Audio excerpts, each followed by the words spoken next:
And we are live. Good morning and welcome to the Let's Talk Morning Show with me, John, and Dennis. This is the weekly show where we do, well, basically it's kind of become just a Q&A show, but we also like to talk about wrestling up top because we are big wrestling fans, answer some questions, talk some movies, and then after that we do the weekly giveaways and monthly giveaway stuff at 9 a.m. But let's not waste any time because we do got Dennis here, and he's looking all right. So what's going on, Dennis? I appreciate that. I actually showered this morning, so I'm hoping I'm looking better than usual. Appreciate the compliment. Um, I have not showered this morning. Good morning, Mr. Smelly Potato. Good morning. Yeah, doing all right, man. Like you said, I feel like we came into this show with a little bit of an idea of what we want to talk about, but we're letting it kind of naturally flow, and it's leaning a little bit more into the Q&A stuff, which I'm fine with. Love talking film and everything, but like you said, off right on the top, we did kind of before the show starts say we don't have much wrestling to talk about because, well, it's all the same right now. It really is. And I thought that, we talked about it last week. We thought that maybe after Saturday night's main event, they would start like progressing towards more storylines. But honestly, they kind of made Money in the Bank. They're just really, I guess, as far as storylines go, focusing on the Money in the Bank matches themselves. And the main event scenes are taking a back seat because the main event scene right now, I don't like at all, especially with Logan Paul being front and center in it. Yeah, and it's funny actually. Last time we spoke about it, I remember we had talked about how we feel like Jay is he's the world heavyweight champion, but he's fourth or fifth most important guy in this feud at this point. And like 2 days later, I read an article where Rikishi actually said the same thing. He was Hmm. like, I don't understand what the booking is right now. He's the champion. He should stand alone. He shouldn't be involved in tag team matches and all this extra stuff. Like if he's the world heavyweight champion, he should be doing his own thing, standing solo, being the strongest guy on the roster. And yet here we are again for what feels like the 100th week, but really it's probably like the third or fourth week in a row. He's involved in some sort of tag team match that just ends in some sort of big brawl. And it's just to push every other storyline along. And he feels very like third, fourth, fifth wheel in this whole thing. No, I agree. And that's really a shame because honestly, out of everyone's characters that are in this feud right now, he's probably the one I'm most into. Like, as far as like, and he's the one that's probably the most over. Like, people really like heel scene is fine. I get what he's going for, but I think more people are into like what Jay's doing. And obviously, Cody's Cody. Like, you can't really overwhelm Cody, but it's weird. It feels like his return is kind of taking a back seat too. Yeah, it's really weird. And like, listen, I understand, John Cena is involved. So, and it's his farewell tour and all that stuff. So that's obviously going to be front and center. But why why cross the titles over? Why is John Cena WWE champion not just on Raw, Jey Uso not just on SmackDown? Or if they're going to be on the same shows, separate programs. Why do you have to take both big belts and put, unless it's leading to John Cena winning the heavyweight title too and leaving with both big belts? This is a waste of time. Yeah, I agree. Which actually, that's not a bad idea. Honestly, he's like, I need that belt too. That would be pretty cool if they can actually do something like that. But I don't think they will because I also heard the rumors that they want to add now. They want to separate the women's tag team champions in the Raw and SmackDown, and I was just like, we already have too many belts. Yeah, it's funny. Like on paper, it makes sense, but the problem with that is that they do not commit to having them just be on one show. Like if No, you are going to have a champion, like in theory, again, WWE champion is Raw, heavyweight champion is SmackDown, United States title SmackDown, IC titles Raw. You have the Raw and SmackDown tag belts, Raw and SmackDown, or you could have the women's champ on Raw, women's world heavyweight champ on SmackDown. Then each show should have enough belts to sustain their own feuds. But as we've seen over the years, every time they split belts apart, for some reason they don't follow that trend and they just let people cross show to show willy-nilly and just make up wild card rules in the draft and all this nonsense that's like either it's like I don't know, shit or get off the pot. Like you got to pick one. Either combine them, have one champ, like one big, one mid, one tag who goes show to show, or split them and keep them split. no, I completely agree, and I don't know what they're playing. I just think they're running in motion now till SummerSlam. But isn't there another pay per view in July before then? Like, is it Clash? It's not the Clash of in Paris, right? Or is it a I don't. Saudi show? I It don't might know. be a Saudi show, but they have. I like. So I don't know. Like you got Money in the Bank, but if they want Money in the Bank to be a big deal, why wouldn't you have a big title match on it? Why I is it know. another tag match? I know, and that'll probably close the show, which will be honestly very annoying because I feel like at least the Money in the Banks are interesting. But I think one thing we got to talk about before we get into movies is I wanted to come on here and talk to you about one of the funniest segments on SmackDown involving R-Truth because I thought the stuff with Jacob Cobb and Solo backstage was hysterical. He's like, "Is this your son?" Jacob Cobb's like a Y- 40-year-old man. Yeah, and you know what's devastating? Mm-hmm. He's the funniest guy, and he has always been reliable comedy segment, gets every character to break. He's been loyal to the company for what feels like 150 years. You bring out this segment, how funny it is, and yet he is cut. Yeah, I don't. And I mean, it sounds like they just didn't pick up his contract, so it wasn't as brutal as like you're fired. It's just like we're not going to renew this deal. And he wasn't the only one. They did Carlito, and now the rumor is possibly the Miz is on the cutting block, essentially trying to get rid of, I guess, big veteran contracts. Which is what's wild to me is like you have all these other guys who get these legend contracts, right? I know, listen, maybe it's hard for people to believe that R-Truth is a Hall of Famer, but like to me, if Coco Beware can be a Hall of Famer, if I Snoop Dogg is in the WWE Hall of Fame, like there are non-wrestlers in the Hall of Fame and there are jobbers in the Hall of Fame. R-Truth is he's got the longevity. He's every segment he was in, whether it was serious or just comedic, which was his strong suit. They were perfect. Like give the guy a Legends deal at least, Like Yeah, that's why just they couldn't transition. I get like he's 53. I'm like, you couldn't give him like a backstage role like you have Road Dogg back there all the time. Like, no, why not? I'll shift R-Truth back there and bring back Quick and the Road Dogg. nice. Yeah. Well, the only thing I can say is apparently as soon as it was announced, Tommy Dreamer, who's like, running TNA or helping run TNA, did say like, give me a call. He like tweeted that out or something like that. So people think he'll probably end up there, more than likely in a coaching aspect, which I think is like you said, he's 53. Like he doesn't need to go anymore. He could go in, help people understand. Because I mean, listen, character work, the guy gets it. He understands the business. He gets how to get things over.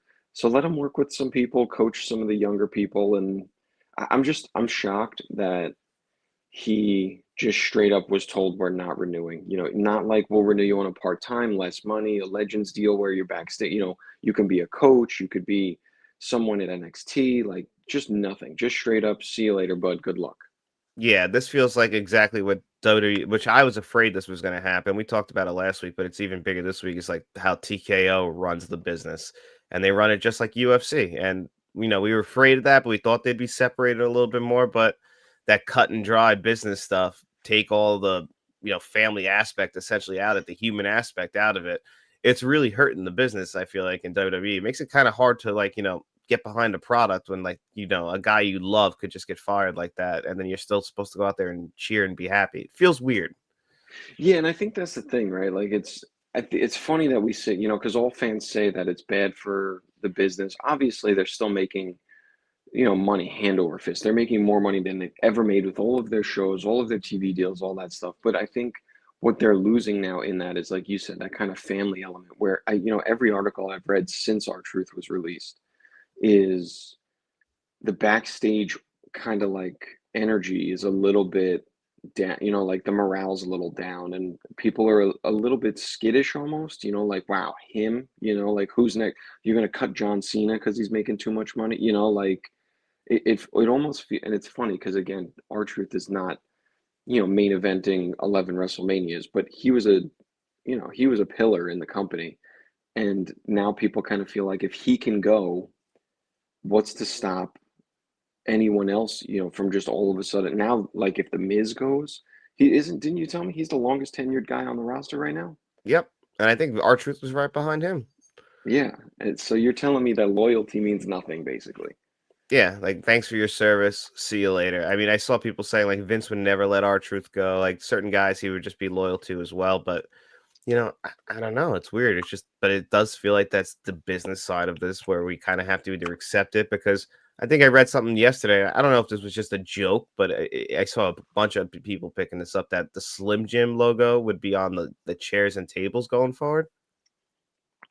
I did not see that, but to be fair, I believe it. They're selling everything. I mean, that's the thing. TKO is, I would assume it's like private equity. So they come in, they purchase it, and they're typically with private equity, the way that it works is you buy a company, you build it up, and then you try to sell it for more money. They might not be looking to sell it, but they obviously want to make it more profitable in any way they can. So I'm honestly surprised that they haven't sold more. I think we talked about it where I wouldn't be surprised if like the entrance screens get sold and you have one tiny screen for the video of the wrestler and the other two side ones are each advertisements or they're running commercials on it or like I wouldn't be surprised if we end up down that road too. Yeah, it's just I already was a little bit upset with the logos on the ring. Like that was already going a little far. And the sponsored matches, Cinnamon Toast Crunch guy running around on the side there. I'm like, okay, that already felt a little off. But I'm like, okay, as long as it's just these kind of lower mid card segments. But once it becomes more of I'm watching a blood feud and somebody pulls out a fucking ring under the ring. I mean, they pull out, a table from under the ring, and it's got the Slim Jim logo. Oh, he's gonna snap into a Slim Jim and throw somebody through the table. I'm gonna lose my mind. Like, Dude, that's actually exactly what's gonna happen too. He's gonna get thrown through the table, and Michael Cole is gonna be tasked with having to say, "Snap into a Slim Jim," Yep. like 100%. And that's where I can't stand the marketing stuff because it just becomes like it's one thing What's if up, you sell William? like the turnbuckles or it is tiny and it's fine, but when you start doing big logos in the ring, it's just I'm surprised it's not like Money in the Bank presented by Snickers and the briefcase is just a giant Snickers bar that the guys have to carry around. Like, are we heading down that road? Oh, I think that road's being paved as we speak, buddy. Or at least the briefcase would have a sponsor on it, like so that the entire time they're holding it, in the future, it'll always have like the Snickers logo. They'll sell the sponsorship, like you give us a few 100,000, put it on the briefcase. You'll see it every week. Yep, 100%. And then, at what point is it like the title belts? You know how the person instead of putting a name bar on it, they have the side plates. We're gonna sell the side plates on the titles now, where it's like, oh, the Intercontinental title, sponsored by Prime, and it's got Prime bottle logos on the side. Like, it's just, I don't know. It makes everything feel. Wrestling's already that thing where you have to suspend your like you have to just invest in it. You know what's going on. Everyone's in on it at this point. There's no surprises. But when you start to add all this marketing into it, it makes it even harder to do that because it's just like, okay, great. Like now they're smacking each other in the head with Slim Jim chairs. Like I don't believe they hate each other anymore. No, I've lost like all belief. Like this is just a sponsored match, and I just can't handle that a little bit. Like it's just there's a line in the sand. Like when they talk about sponsors before the match, that was always fine, but we never really got that in WWE. WCW did stuff like that, but even then, they kind of kept it just to sponsoring the ring or having a big sponsor. Like Halloween Havoc was always sponsored by Snickers every year, but that makes sense. Mhm. Candy, Halloween, big pumpkins. Yeah, that made sense. Those sponsors made sense. And we kind of saw this coming with, and we brought it up last time, that pitch black match with Bray Wyatt and LA Knight. That was literally just a wrestling ring put in a laser tag field. Like it was so stupid, but they had to do it.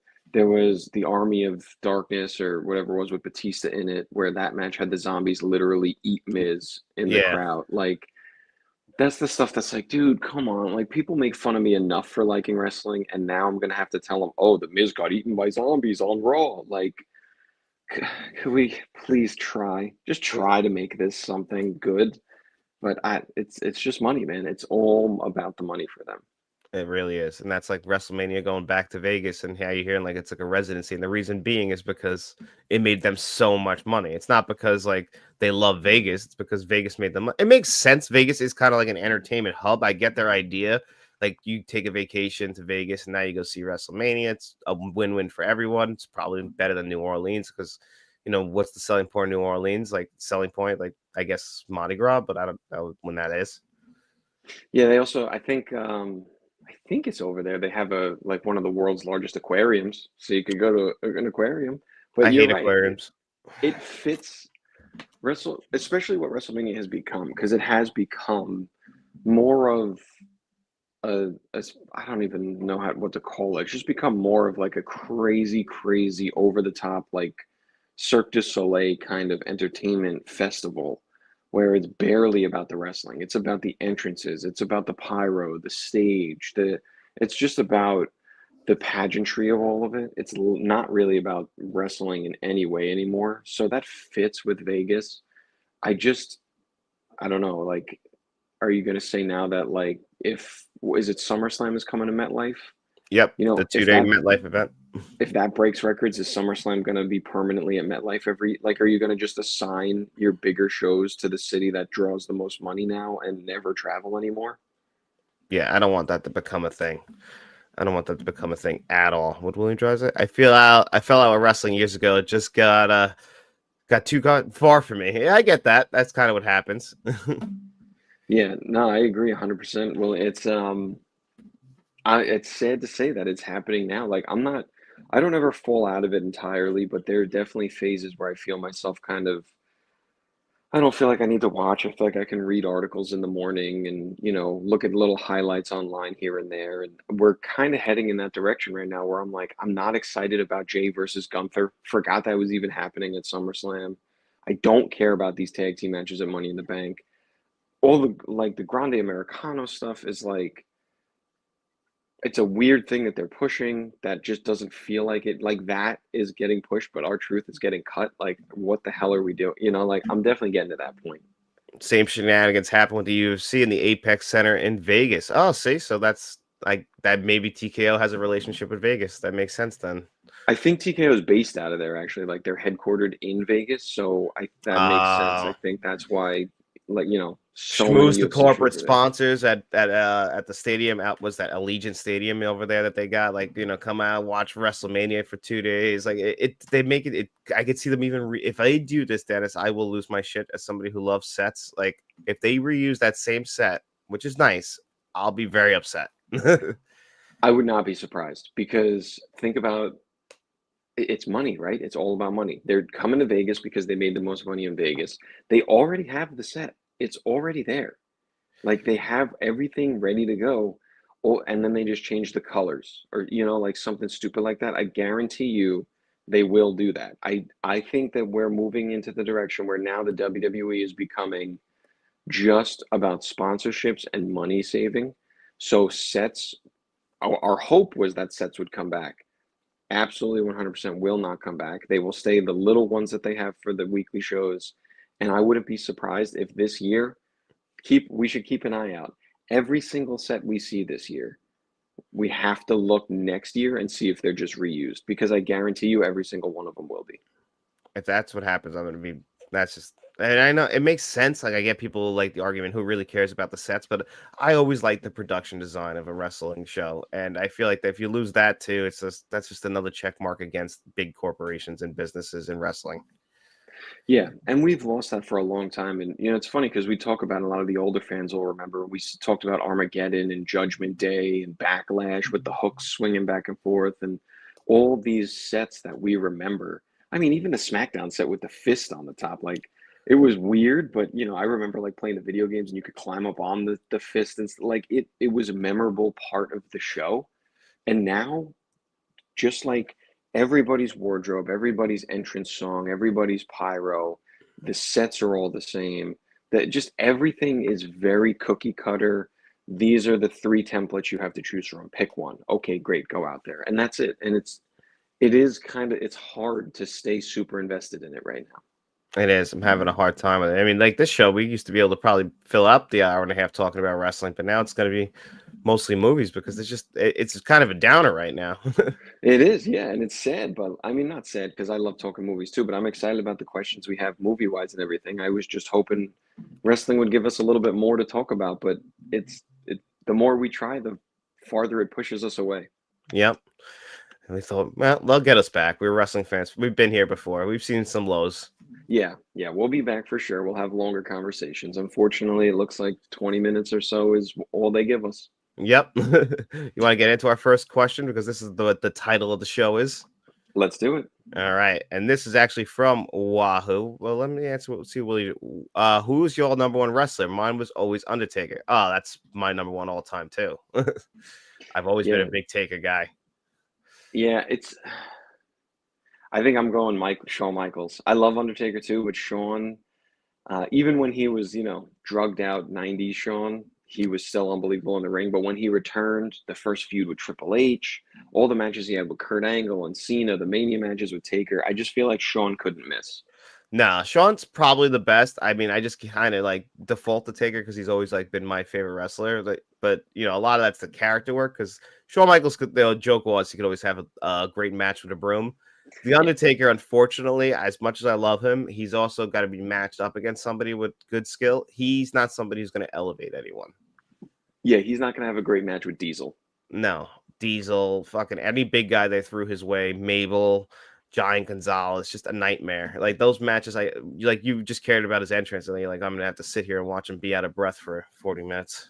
Yeah, that was what actually was a bummer about, one of the best, I think, if not the best storyline in wrestling, the Undertaker and Kane storyline was so great, but I don't think they've ever had like a really great match together.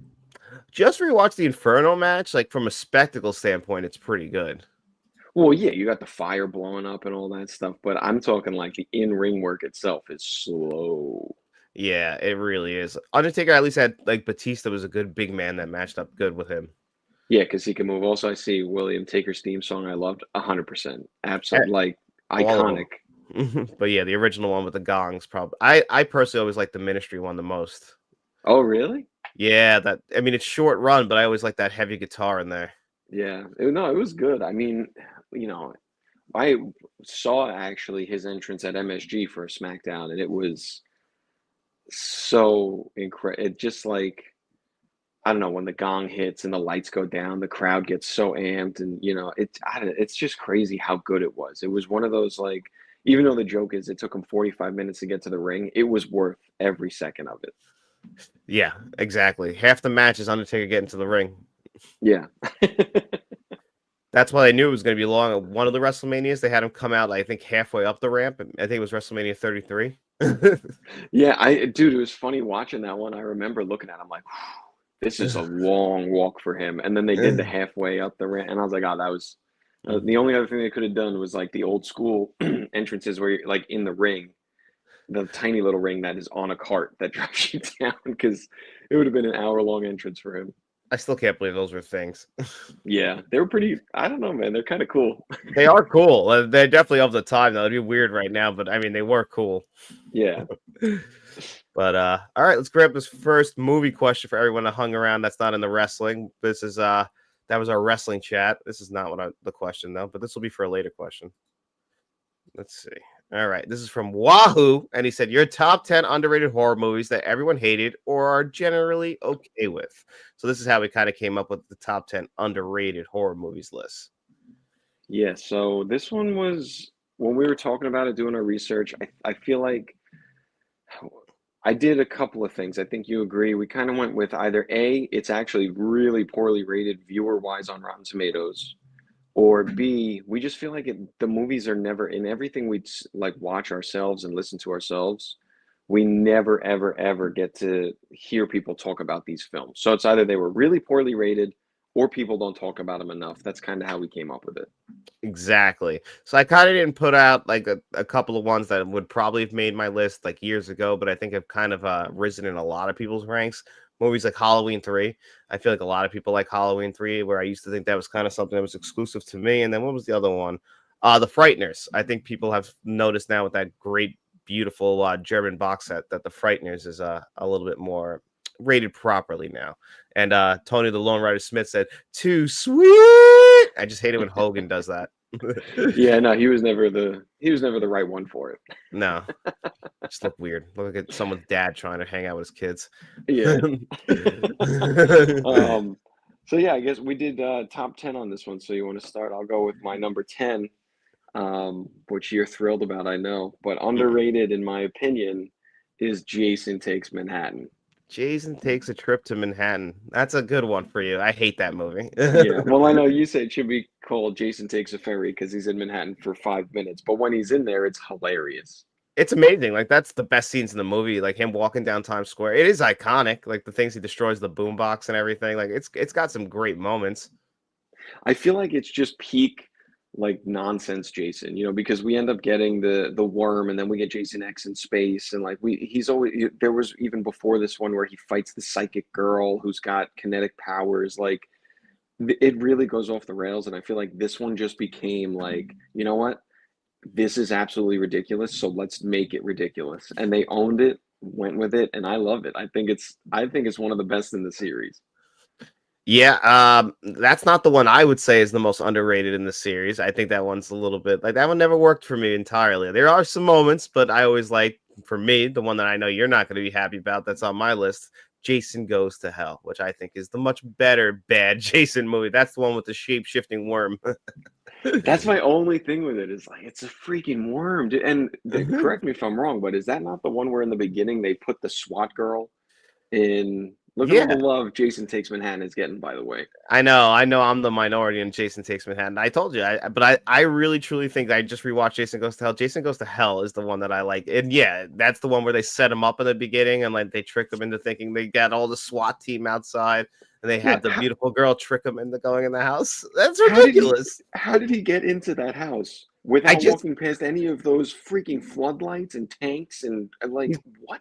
He's got blinders on for the pretty woman. That's the point. That's what they're trying to tell you. Like, throughout that movie, anytime like he like senses like premarital or teenage sex in the air, he's like, they're doing it. And he's like, gotta make a beeline for them. That's what the problem is. And I get that this movie's stupid. It's really, really bad. Like, there's parts like when the first time I saw it, and the guy just starts eating the heart because he gets like a pull. Like, I guess he senses Jason.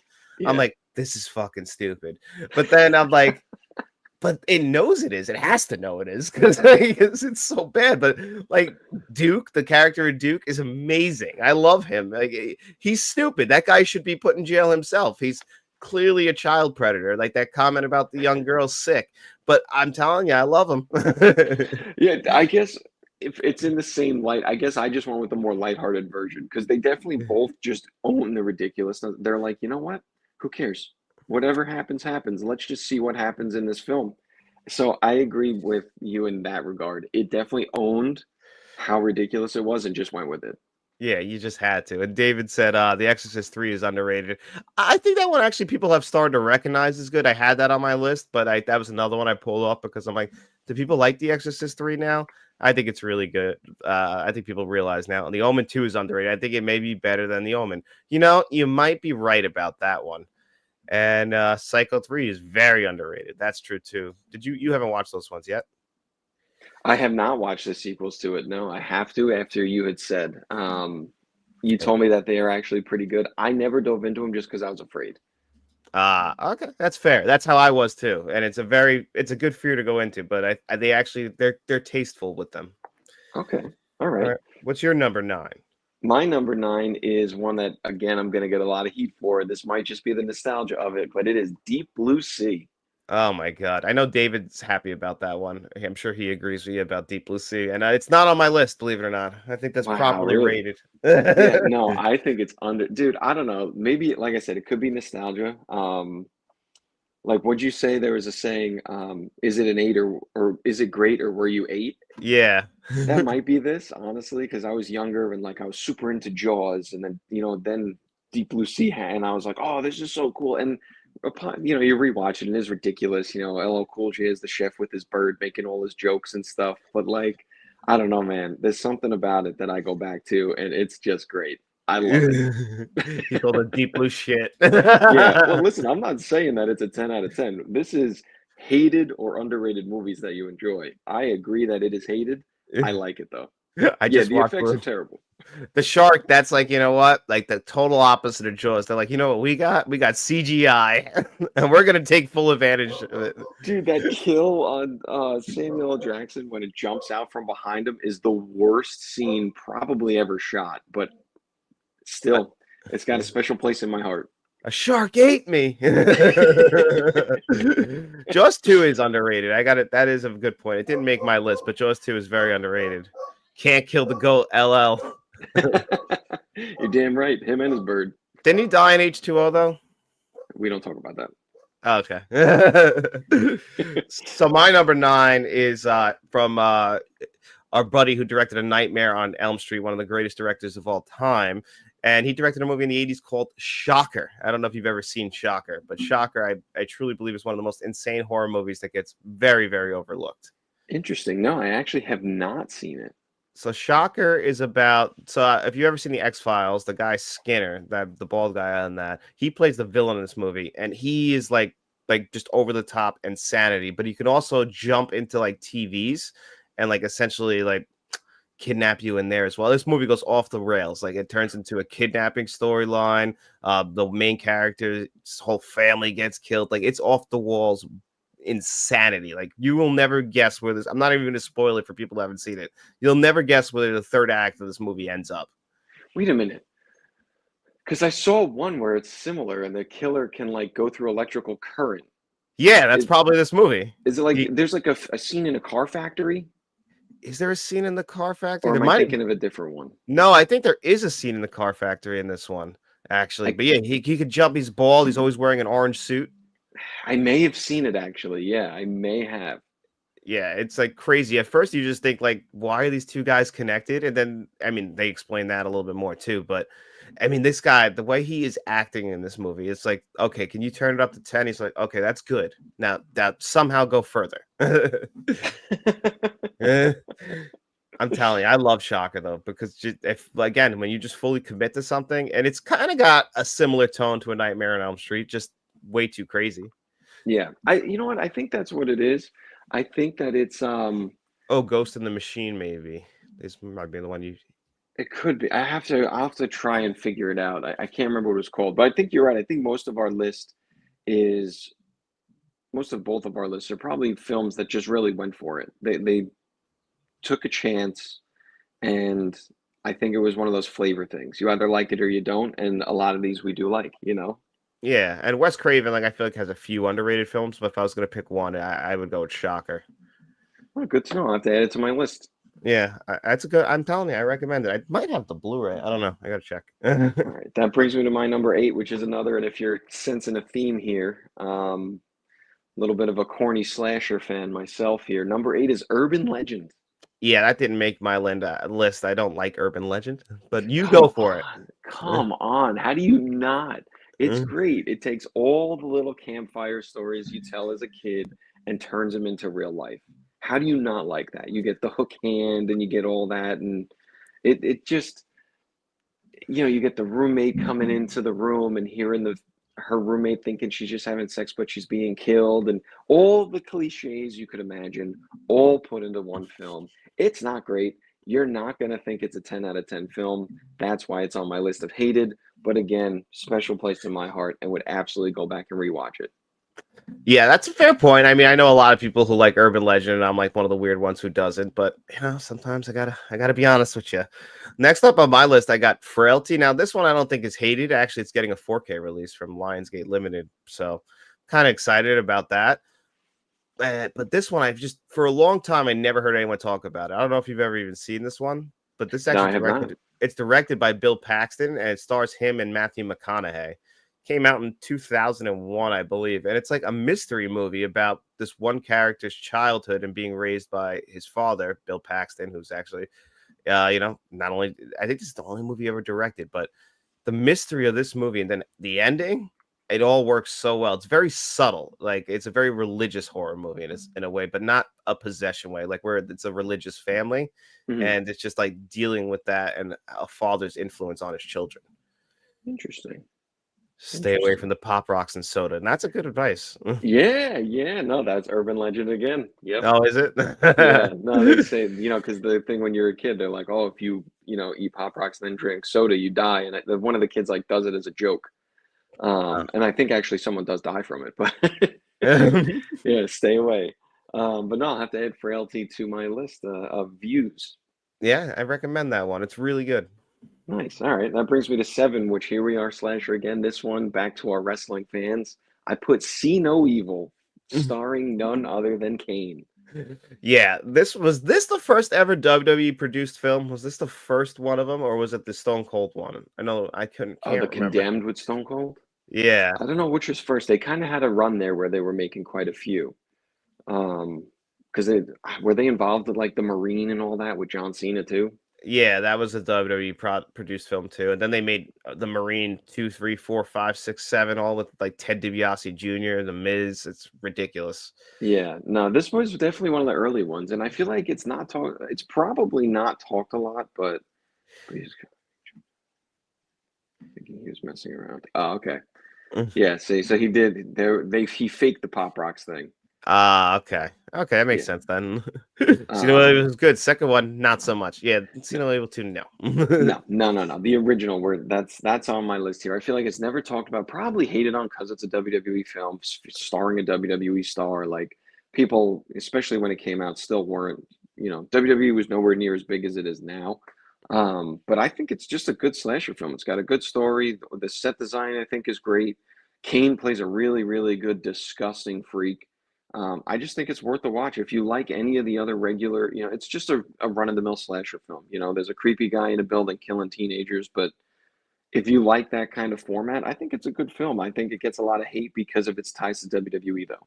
Yeah, it definitely does. People saw that logo on there, saw it starred Kane, and they just like, no, I'm not gonna watch this. But then again, there's so many cheesy slasher movies out there. Why would you give that one a pass? Like you said, it's very entertaining, Yeah, yeah, definitely. formulaic, but entertaining. There's nothing wrong with that, though.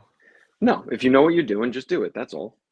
So next up for me, I got this is a slasher as well, paying homage to slashers. And when I watched this last year for a video you and I did, Strangers Pray at Night. This is a love letter to the 1980s slashers through the prism of the strangers characters, and I loved it. Yeah, you know what? I think it's interesting. I used to be like really anti Pray at Night, but then upon watching the newest one that came out, I really appreciate it so much more because at least it stuck to it. I feel like I don't know, it tried something new without going too far out there, where the remake or the newer release was just terrible. So I do have a newfound appreciation for Pray at Night too. Yeah, I mean, if you look at it, like the first one's kind of a love letter to like 1970s horror, and this one's like a love letter to 80s. Like clearly wearing its homage on the screen. Like I'm telling you, I think about the shot like right out of Carrie with the music playing. Like that's beautiful, and I love that. I mean, you could say like it stole it, but I think it was as an homage. And I think that the whole movie kind of got that. Love the pacing of it. It changed the pacing from the 70s. I think people just were hoping that they would see something similar to the first one, and they got something different. Yeah, and that's the interesting part is I think we as movie fans, film fans, horror movie fans in particular, when something original comes out that's so good, we always want more of it. But then I feel like it's kind of the double-edged sword. Do you make a second one that's basically a carbon copy of the first, or do you take a chance and push some new concept just to kind of further the story along? And I feel like there are examples of both working and both failing. This one seems like it's one that um, I don't want to say failed because I feel like there's a little bit of love coming around for it. It's definitely nowhere near where it should be, but this is definitely one where like the first one was just so good. If you make a second one that's essentially the same exact thing, which is what we saw with the remake, Which people William hated Driver it. likes.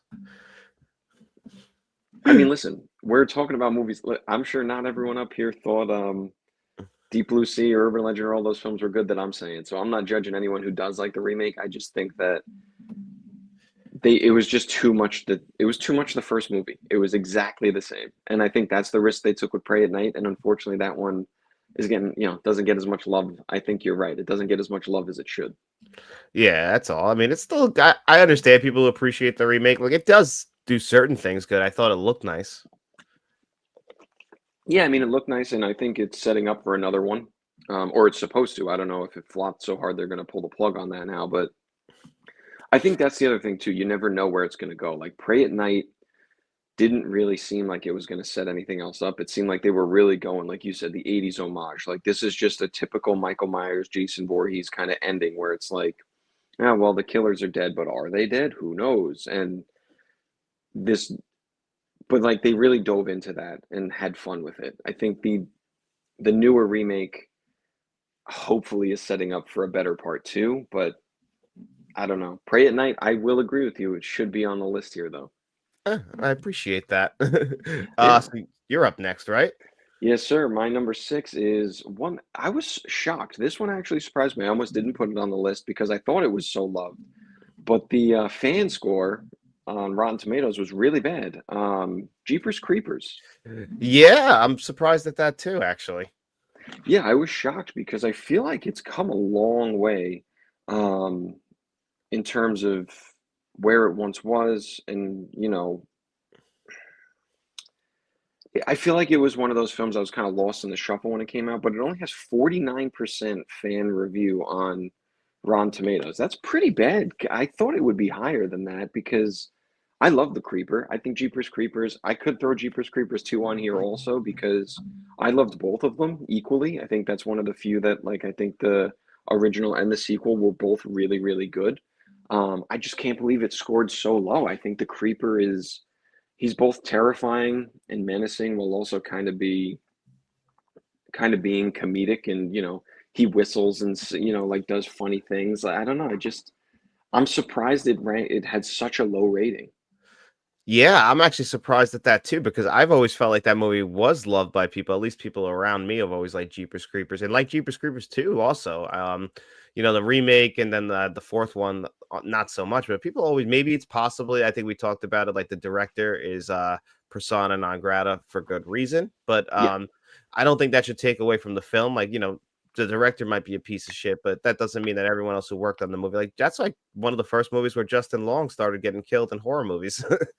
Yeah, yeah, and I don't know.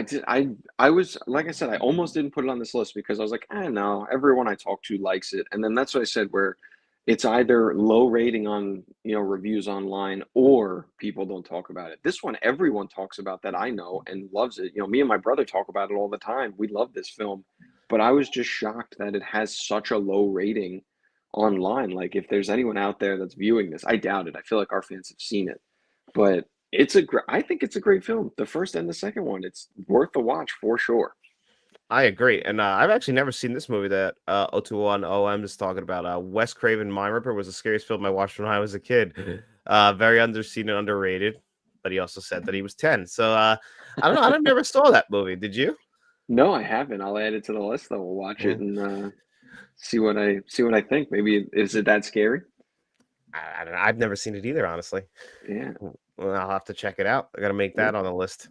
yeah. We're up to you now. All right, so next one for me is, and this one might surprise some people. Freddy's Dead, the final chapter in the Nightmare on Elm Street original run through. The last time we got Robert Englund as well, it was supposed to be the last time. Technically, he's in a new Nightmare, but that's kind of its own entity. But this is like the real ending of the franchise, and they try and make Freddy basically a full blown cartoon character here. He's a Looney Tune, but I absolutely enjoyed the movie for that. Yeah, yeah. It's I don't know. I'm surprised. I guess you know what it is. I feel like it was so deep in the run, I guess, of Nightmare movies that people probably don't even. How many people even go back and watch the last one? I know. I was one I rented from Blockbuster, and I just always would re-rent that. I just always enjoyed it. Like it's stupid. Like okay, now Freddy's got a daughter. Just like at the end of every one of these nightmare movies, they find a new way to kill him, but he always comes back. And this is the one where he's finally dead. And they did stick to it. This is how he finally died. But you know, the journey there is pretty crazy. Yeah, we'll kind of stick to it because he's back in New Nightmare and he's back in Freddy versus Jason.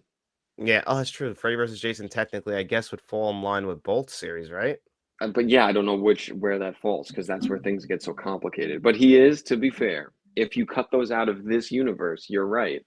This does tie it up nicely with a little bow where it is the final time we see him.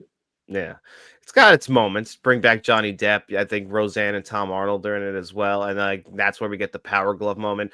Now you're playing with power. Yeah.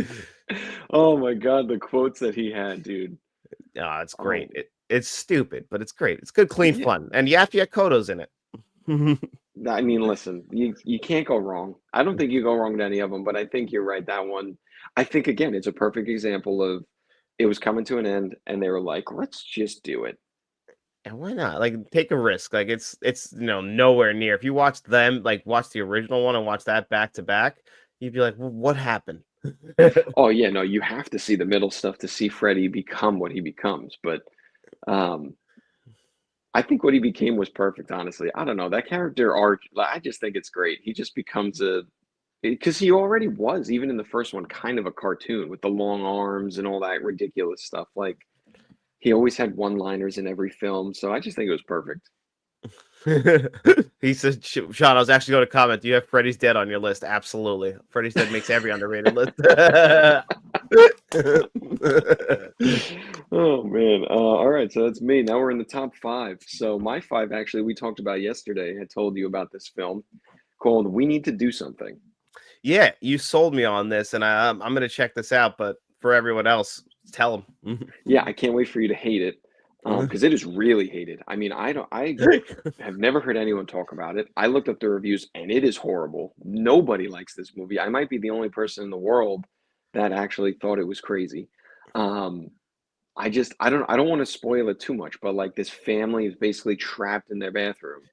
Um, and it's like during a hurricane, like a really bad storm, and all this really crazy stuff happens. And then the ending just like, I don't know, shocks you.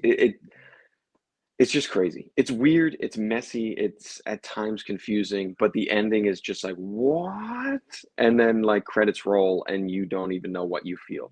So for that reason, it's on my list, and because 'cause I'm surprised it's hated so much. I thought there'd be a lot of people who would like it for how out there it is, but no, no, and again, I don't wanna spoil it too much. It's really claustrophobic.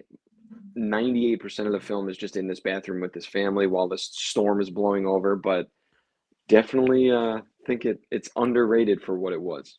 Yeah, no, that's awesome. And just to follow Poltergeist 3 is underrated. Poltergeist 3, I've told you, David, is it's hard for me to watch just because Heather O'Rourke died while they were making the movie and they were forced to finish it. Tough for me to like, get through that one. And 021OM is talking about how what was that movie we were just talking about before that he recommended? Where is this up here? Sorry, make sure I get the name right. Mind Ripper. Mhm. He said you need to have an open mind and just watch it for entertainment value because it's an early and low budget movies of 90s cheese. I love some 90s cheese, some of my favorite cheese. Yeah, that's what I'll say. I agree with that statement. Made me cry when I was 10. So it did its job, Yeah, that's some of the scariest movies when you're a kid. You'll get those feelings back a little bit. yeah. That's All funny. right, so now we're up to you. What's your five? I think this one, I guess, might be a punt. Then is Summer of '84. That is a punt. All It is right. on my list, but higher. Okay. So then, what's your number four? Number four is The Killing of the Sacred Deer. I don't know Ooh. that it counts as a horror movie because it's not super horror, but I thought it was really good. Think I don't remember if it's A24. I think it might be. Um, it was really ominous. And I feel like it's not talked about a lot. I didn't even know what it was until I found it on on TV one day. I was like, "Oh, what the hell is this?" and looked into it and watched it. And it is like, well, it's not a slasher, not a ghost thing. It's really just basically there's this doctor. Again, I don't want to spoil too much in case anyone wants to go watch it, but there's a doctor who kind of like he befriended this kid who I think one of his parents died while he was doing surgery on him. And it turns out the doctor was drunk during surgery, all this stuff. And it was kind of like all the kid basically tells him, like, you've been cursed. All this terrible stuff is going to happen to your family until you kill someone in your family to level the playing field for what you did to me. And it's just the events of how that unfolds. And it's really, really tense. Um, Again, I don't know that it's not necessarily like a horror movie in the jump scares, terrifying kind of way, but it's a very ominous film, and I think it's worth a watch. You know what? It's a good choice. It's a good choice for your list. I feel like. No, thanks. Have you seen it or no? What's the movie? I'm sorry. The title again? The Killing of the Sacred Deer. So this is the one Yorgos Lanthimos movie I haven't seen. Actually, I Oh, haven't seen. really? Yes, I've seen the movie he did before this, which was The Lobster, and I've seen all the movies he's done since. Actually, he did a movie called Kinds of Kindness from last year. That was one of my favorite movies that he's ever done. I've always kind of his taste, like I always feel like his movies are one-time watches for me Mm, because he's very. I'm wondering if this movie is like that. If it's a little bit strange. This is the one that Colin Farrell's in it, right? yes. Okay, Nicole Kidman. Yep. Yeah, I never saw this one. I always meant to, but it just never. I don't know why I skipped it. It's just because all of his movies, like The Lobster's a weird one too. I don't know if you ever saw that one. It's like a weird rom com. Like you have a certain amount of time to find a love, and if you're still single after a certain amount of time, they turn you into an animal. And Colin Farrell's choice, if he doesn't find his love, is to be a lobster. Oh, weird. Okay. I Weird. mean, So is this like that too, like in a weird kind of tone? Like, because I've always felt like his movies kind of have that. yeah, yeah, it's definitely that's what I mean. It's just I guess weird is a good. That's why I keep saying ominous. There's a Ominous. very weird tone to it the whole way through, and that's what I mean. It's not a traditional horror movie where you're gonna watch it and be like, pillow over your eyes for jump scares. But it is a very, very odd film. Um, and the story's just I don't know, and the ending is crazy. It's just it's definitely worth the watch. If you like his other work, I think you'll like this one. Yeah, he did his own Frankenstein version movie of a couple of years ago with Emma Stone called Poor Things. That was pretty good, but I took Faith to see it, and she was very upset. She's been very sketchy about going to the movies with me ever since we saw that. Like there's that one might have went for a record for the most amount of sex scenes. And one scene is this is the same guy who directed the movie you're talking about, is a father goes into, she's playing a prostitute now. She's trying to make money on her own. And he's literally showing his son how to have sex by having sex with a whore. Okay, so yeah, there's some weird stuff like that in this one as well. Just a weird approach to teach a kid, that's all. My dad didn't take that route. Yeah, well, I mean, listen, to each their own, I guess, but no, there's no lessons. But he does have like a weird, Colin Farrell's character has a weird fetish thing that they do. So definitely, yeah, I'd be curious what you think of this one. All right, I'll definitely I'm gonna watch that one soon then, because that's the only one I just think, again, I don't know why I skipped it. I don't have a good reason at all. I've seen every other Yorgos Lanthimos movie. I don't know why, and that seems to be the one that a lot of people like, and you're not the only one. Yeah, But it's you said it definitely has interesting. bad scores though, right? I think so, yeah, and I feel like people don't overly. Let me see. I'm gonna look it up again. Um, Killing of the Sacred Deer. 976 Evil. I I think never the saw that fan one marked. score. I mean, the fan score was 63%, so not that bad. But I feel like it's just not an overly mentioned film. Poppin' Fresh agrees with you. Yeah, John, Killing of Sacred Deer Oh is yeah, weird, like his other movie, The Lobster, for sure. The young boy is an amazing actor in that film. yeah, he Some plays that role so well. He is just be I don't happy know. she's He's getting again married. ominous, very creepy in everything he does. Yeah. Then he's right, Tony, about like I'm lucky Faith stayed married to me. Yeah, she was. I'm telling you, like every now, like she came and saw Mission Impossible with me, but whenever I recommend like a horror movie, she's like, I don't know, like you took me to see Poor Things. Like she's really. It was 2 years ago. Like. He scarred her for life. Yeah, like she doesn't trust my movie taste anymore after that. Yeah. So Um, thanks, Yargos. yeah, maybe don't take her for this one then. Don't let her watch this one. No, she deserves it. My next one I got is Nightbreed, which is directed by Clive Burton, the same guy who directed the first two Hellraiser movies, or was it just the first one he directed, and also wrote the Candyman story? Oh yeah. No, I like this one actually too. Oh, you do? And isn't Yeah. it crazy how David Cronenberg is the star of the killer of it? So that's what that's actually what opened me up to his work too, actually, was this because I saw this before I saw anything that Cronenberg did. Well, I saw this film, and then that led me, because I looked up a little after the film and whatever, and then that led me to him. So yeah, no, it's Clive Barker. I said Clive Burton. Clive Burton. That's that's if Clive and Tim had a kid. Clive Burton, I think, did something in video games. That's why I'm getting mixed up.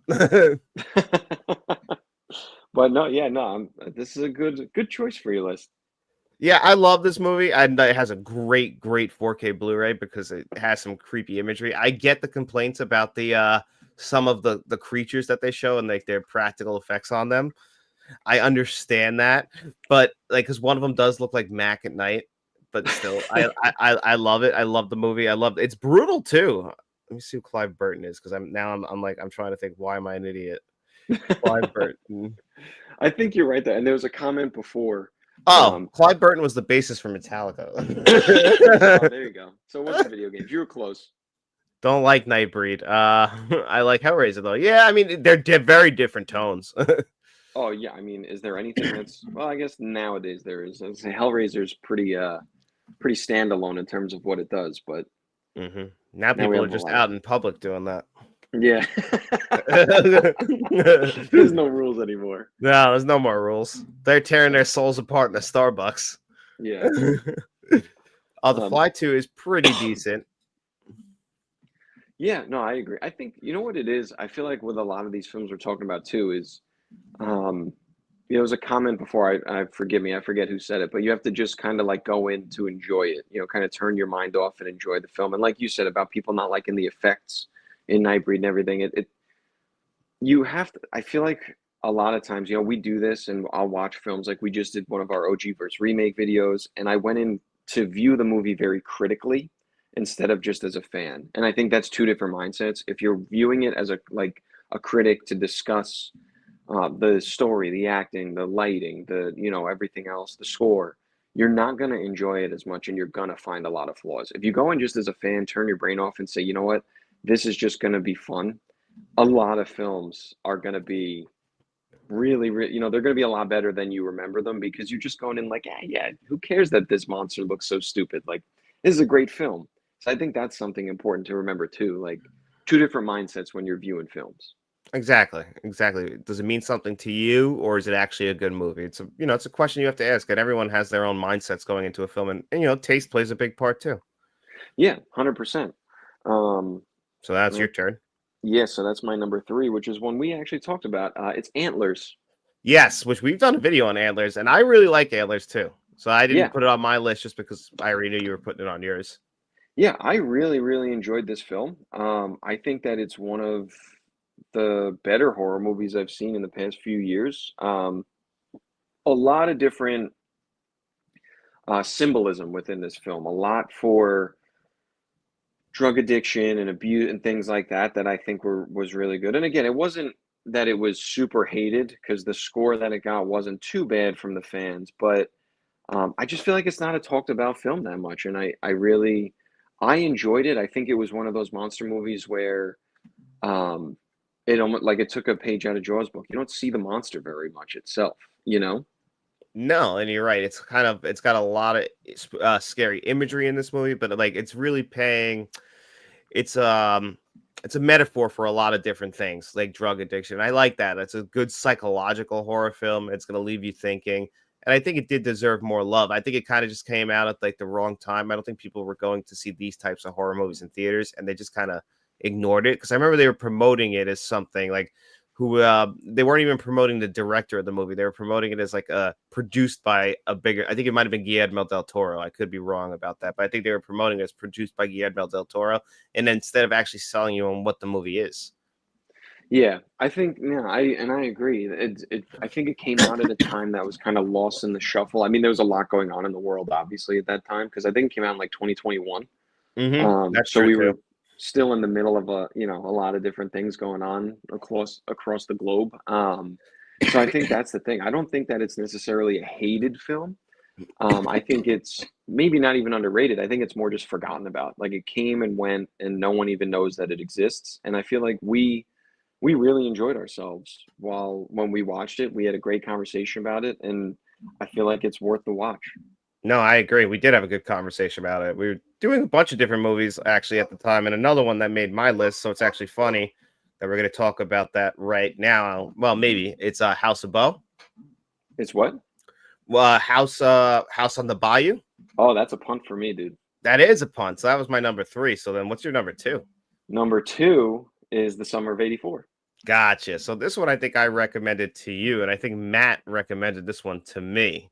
So this was a Yeah. little lower on my list. And yeah, you talk about it since it's higher on yours. Well, yeah, it's my number two because I had like seen some previews for it, and then was kind of waiting to see it. Never went to go see it. You, um, then were like, dude, you have to see this. The ending is crazy. You gave me the Blu-ray for it, and I was like, all right, cool, let's watch. And you're absolutely right. The ending of it is insane. The whole film is just, we keep talking about homages. It is, it's called The Summer of '84 because it's in '84. Everything is very retro.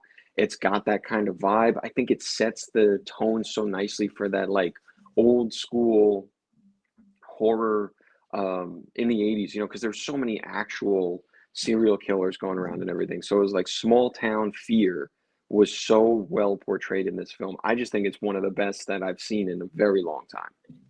Yeah, I completely agree. And the ending does tie it all together because they go for it. And I think that like when people watch it, like don't anticipate the ending, enjoy the journey to it.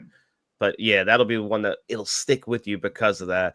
And 021's OM said that is Terminator a horror movie? I think the Terminator is a horror movie, but it blends a bunch of different genres. I've always felt like it's horror, action, sci-fi. So I never classify it as just one type of thing. It's even got a great love story in there. It's So a romance too. it's got everything. That's why it's a perfect film.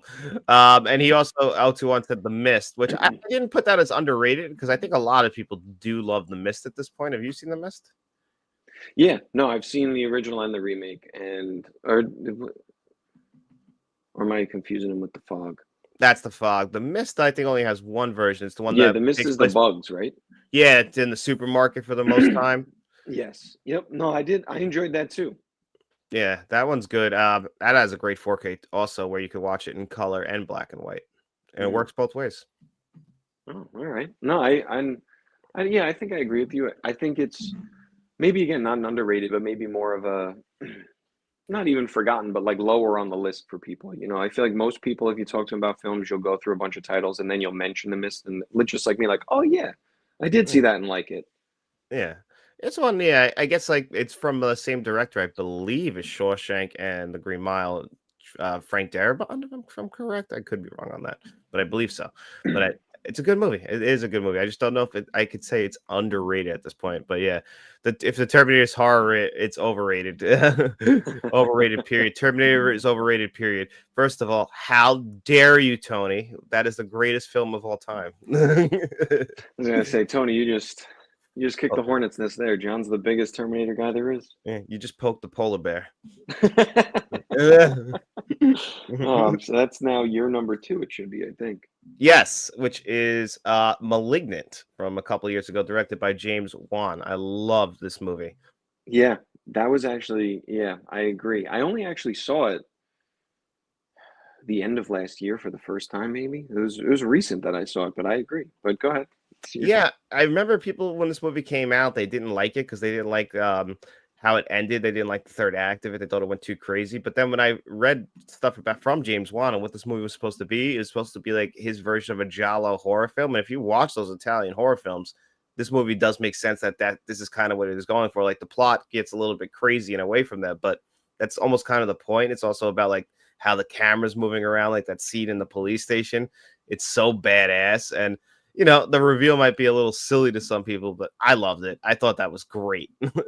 Yeah, and I think it's again one of those like he had an idea and he went for it.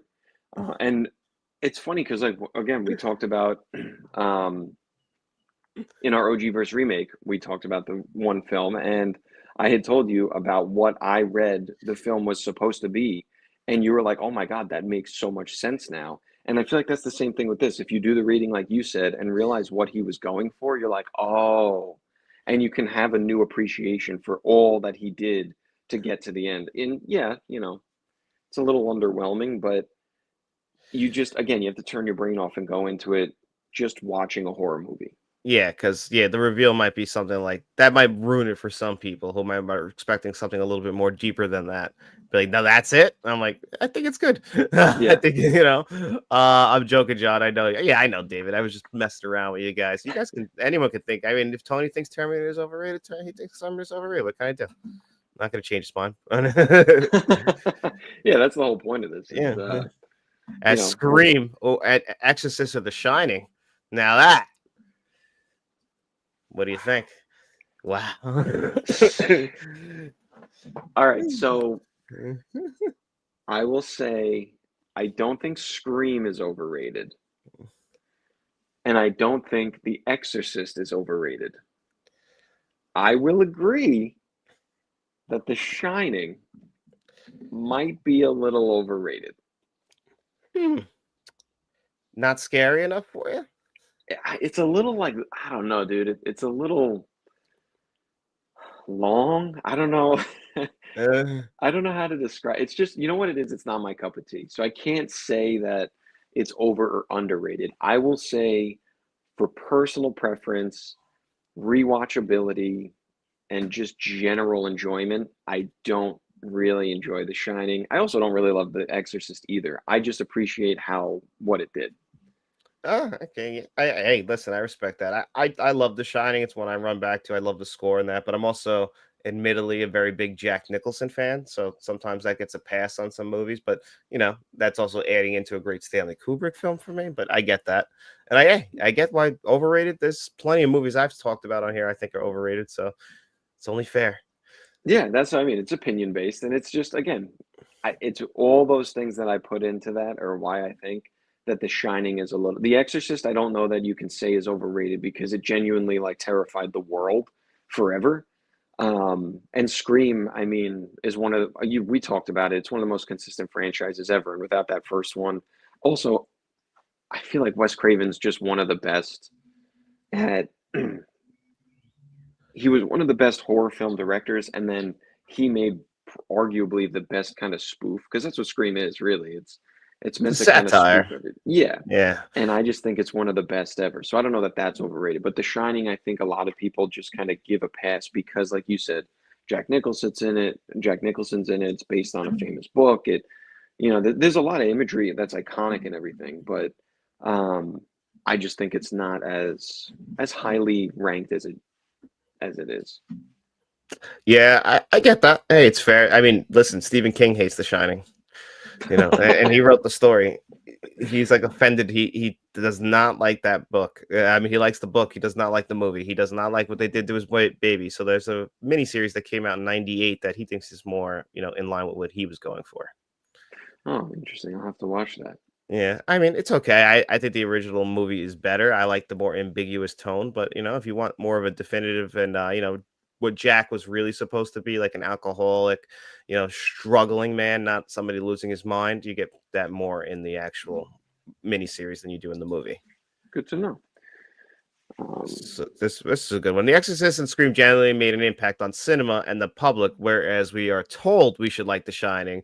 The book's much better. I love Jack though, so yeah. So that's kind of like what you were saying, Dennis, in a sense, Yeah, like right, like you just feel like the Jack thing. I got to admit, like, does a lot for me.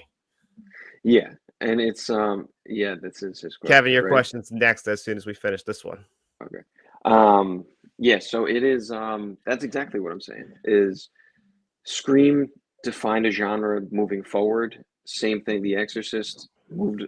Defined. I mean, scared everyone to the point that I feel like when you talk about horror movies that genuinely scared like the society, I feel like Poltergeist and Exorcist always come up because there's always the rumors of the hauntings and the people who died while it was being made or died after it was being made. And it was like that level. Scream again really defined the genre moving forward after that.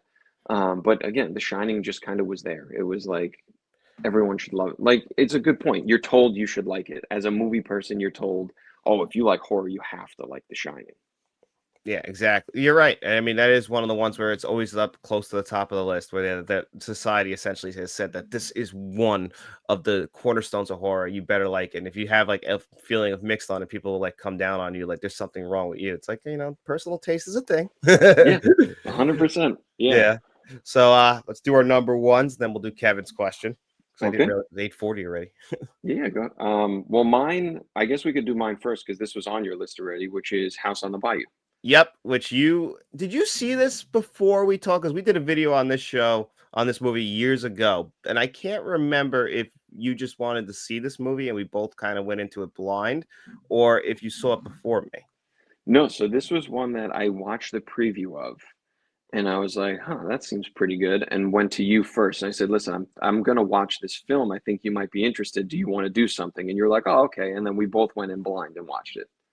Okay, all right. So we both our initial thoughts because I completely agree. Like I thought you recommended this, but you're right. We just both went. I just thought this movie was phenomenal as well, just like you. I see why this is your number one. Yeah, and it's one that's crazy. Like I think the score is pretty low online. No one ever talks about this, and it's just one of those. I think it's a Blumhouse film, if I'm not mistaken. Hmm. Um, and I think that was the reason why I went into it because I like a lot of Blumhouse films. So I was just looking at them one day, like, huh, I wonder what's on here I haven't seen, and this was one. But it's just so I think it's shot beautifully. I think the setting is phenomenal. I think the character development is great. The twist at the end is just nowhere near what you thought was going to happen. I don't know. I love it. I really think it's underrated. I think it's not talked about enough. Um, and I'm happy that you enjoyed it just as much as I did. I did. I love it. I love it. I love the third act of this movie. I love the reveal. You know, kind of surprising about everything as well. Kind of like how they set it up early in the movie to have that big reveal at the end. Just man, people are monsters. That's all I'm gonna say. The people Yeah, around you, you think that they're good people. They might not yeah. be. And that So door scene too, with the one room in the house you have to go in, and the dad goes in it, and oh, dude, it just I don't know. I think it's really great. Anyone who hasn't seen it should definitely give it a watch. no, I completely agree. Definitely watch it. That it was lower on my list, but I stand with Dennis on this one. House on the Bayou.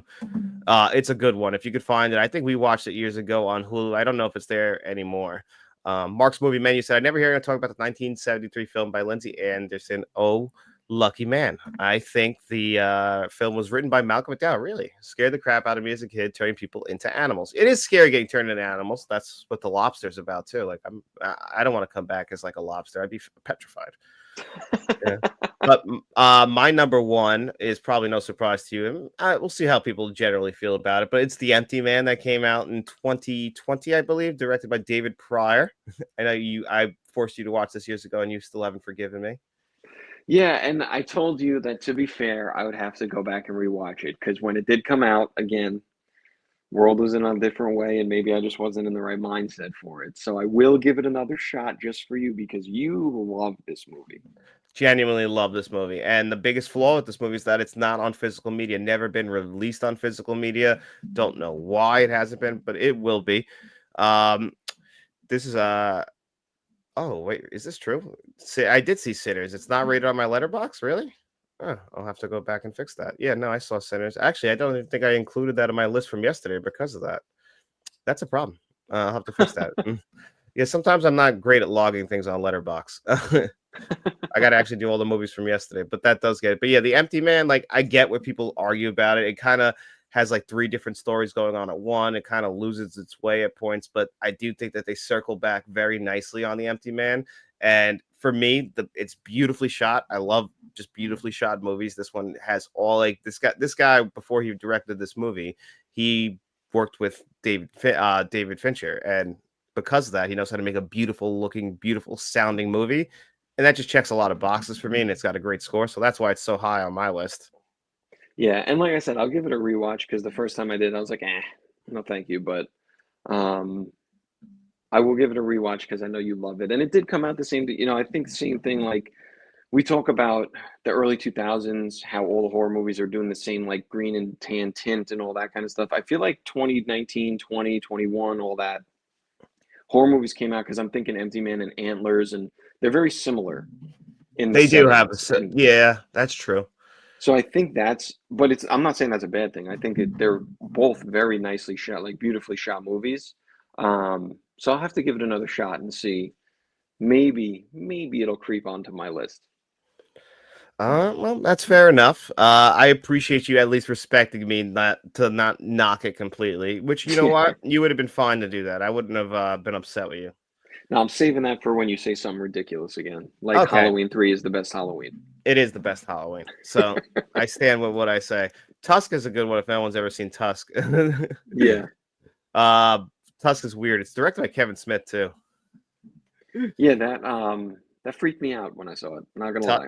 You don't want to be turned into a seal or No, whatever no, that thank you. is. No. There's a couple like that. I mean, like remember when Teeth, everyone was talking about that movie? Yeah, I saw Teeth with you. Yeah, that was another one that was like, I don't know how to feel about this. Yeah, horror always goes for it. That's one thing about horror. Yeah. So this is the question we got. I guess we got to kind of hurry, but this is from Kevin. He said, rank these horror franchises part 3. So 3 weeks in a row, we got Jeepers Creepers, The Howling, Pet Cemetery, Carrie, Prom Night, Critters, Ghouls or Ghoulies, The Strangers, Fear Street, Resident Evil, Underworld, Terrifier, George A. Romero's Living Dead movies, and Return of the Living Dead. Well, this one, I have seen pretty much all of them at this point, actually. So A little bit easier of a list than last week. I know there were a few that last week that I've only seen the original or haven't even seen the original, so it was tough. So this one was a little bit easier.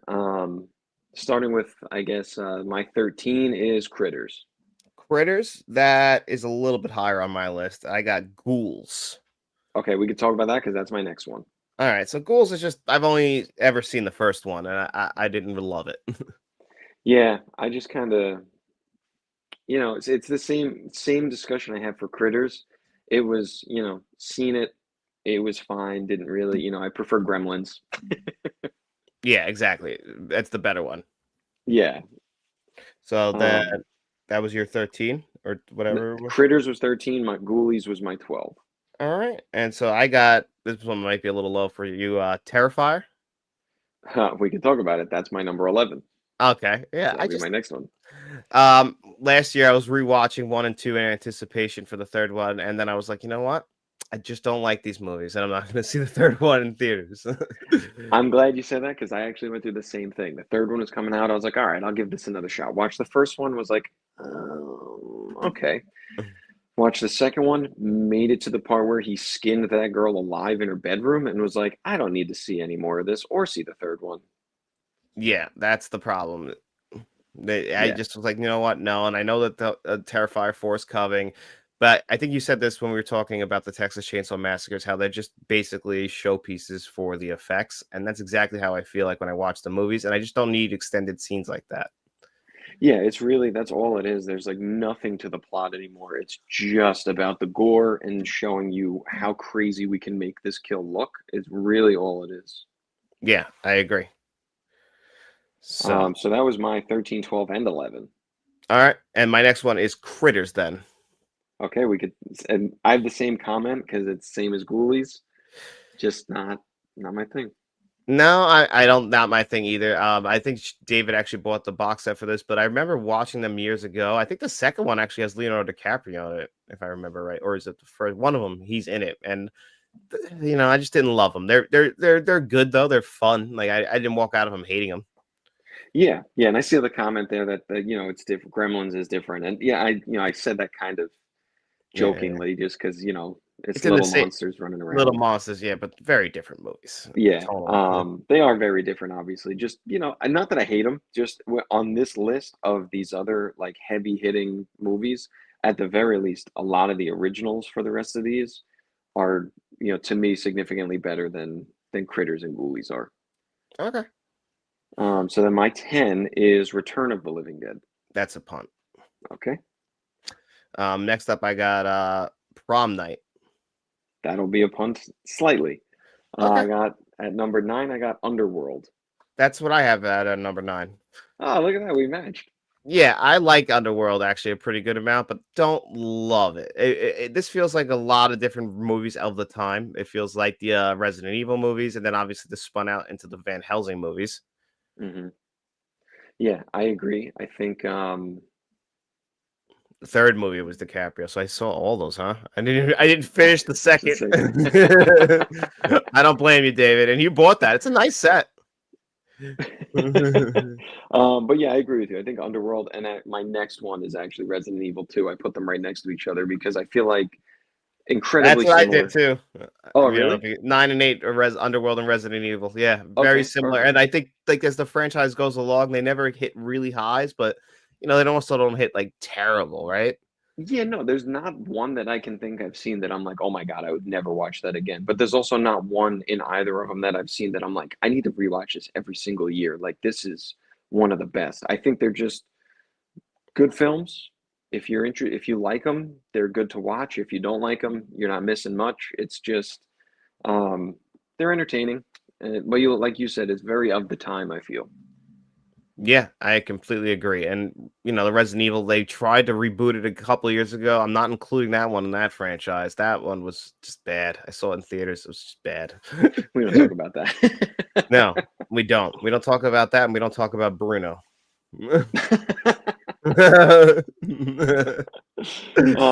We could do my number 7 now because that's Prom Night. I know you already had that on here, right? Yeah, I had that a little bit lower.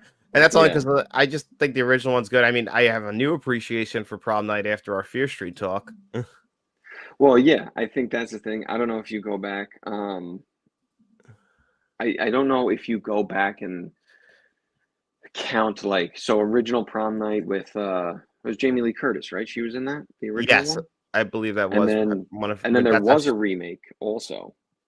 so I never saw the remake then.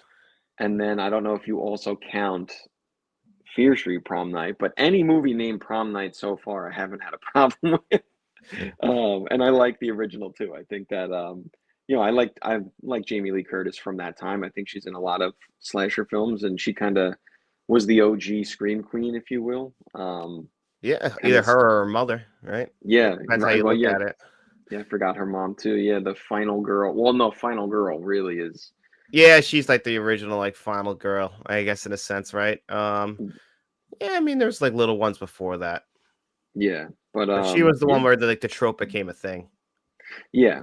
So that's why I think it's uh it's higher up. It's also just classic slasher. That's kind of where I land on, my preference if I'm going through the horror genre.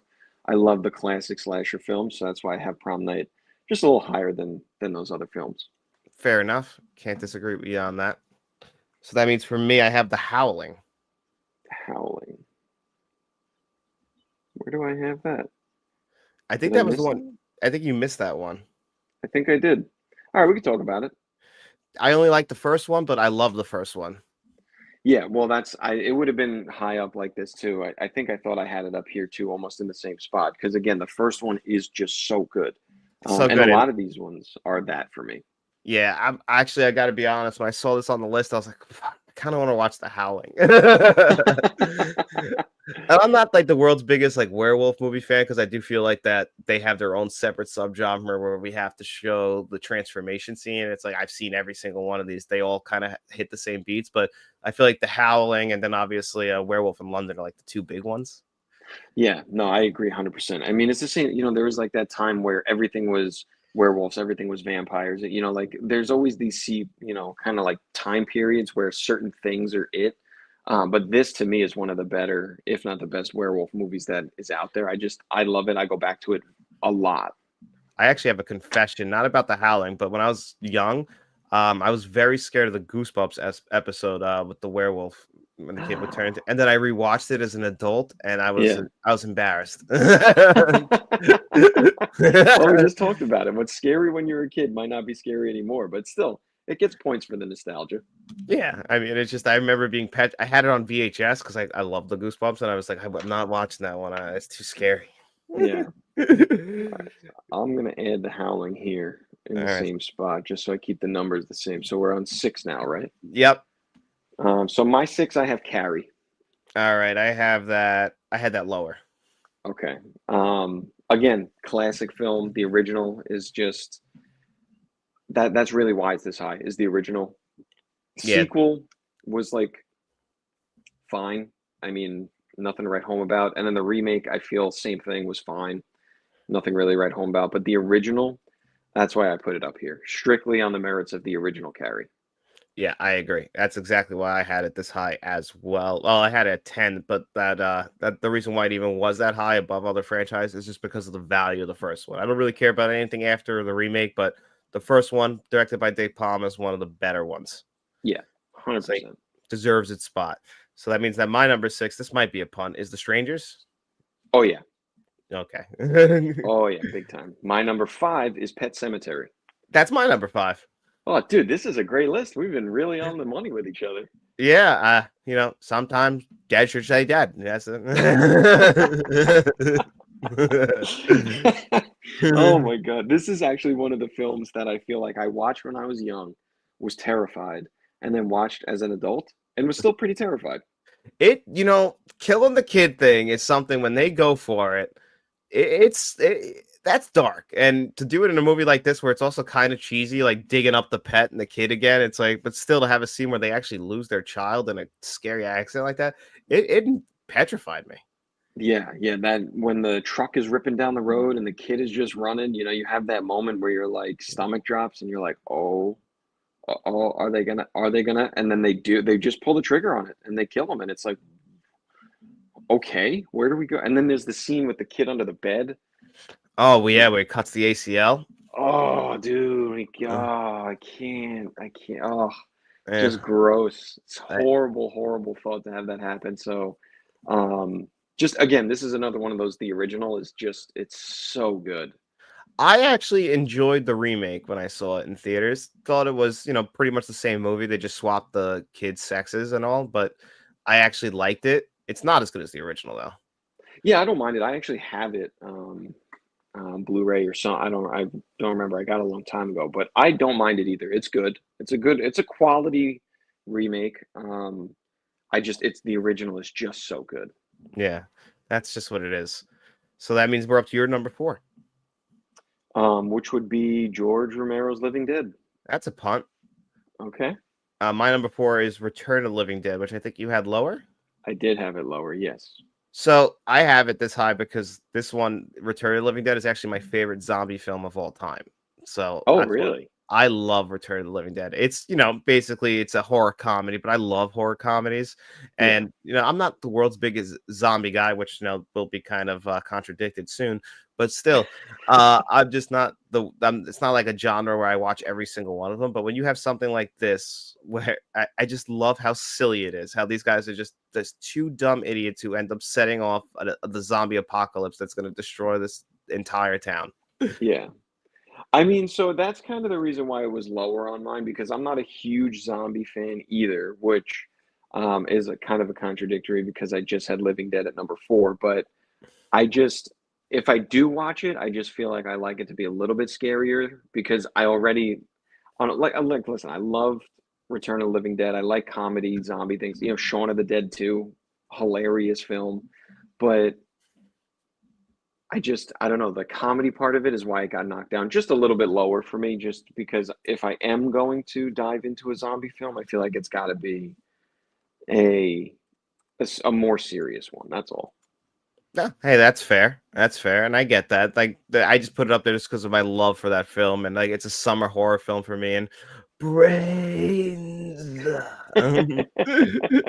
Yeah, and listen again, like not to knock it, it's great because this is all personal preference. I mean, my number three, I'm sure I'm going to get a lot of heat for because a lot of people probably hate it. But again, this list is personal preference. Just what do you like as the individual? So, what is your number three?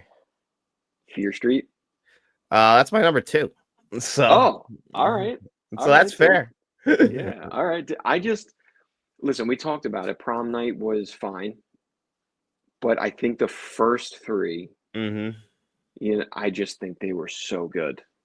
Yeah, like yeah, we talked about like the cliches and everything, and like the names of the towns and all that. But it's they're paying homage to those cheesy slashers in them, and they actually gave you an interesting story throughout all three movies. It made you want to go back when they first came out, watch them every week. Like they built up events for this, which is always what people love. So I gotta say, I love these movies. The first three, me Prom Night, but still, the first three movies are great.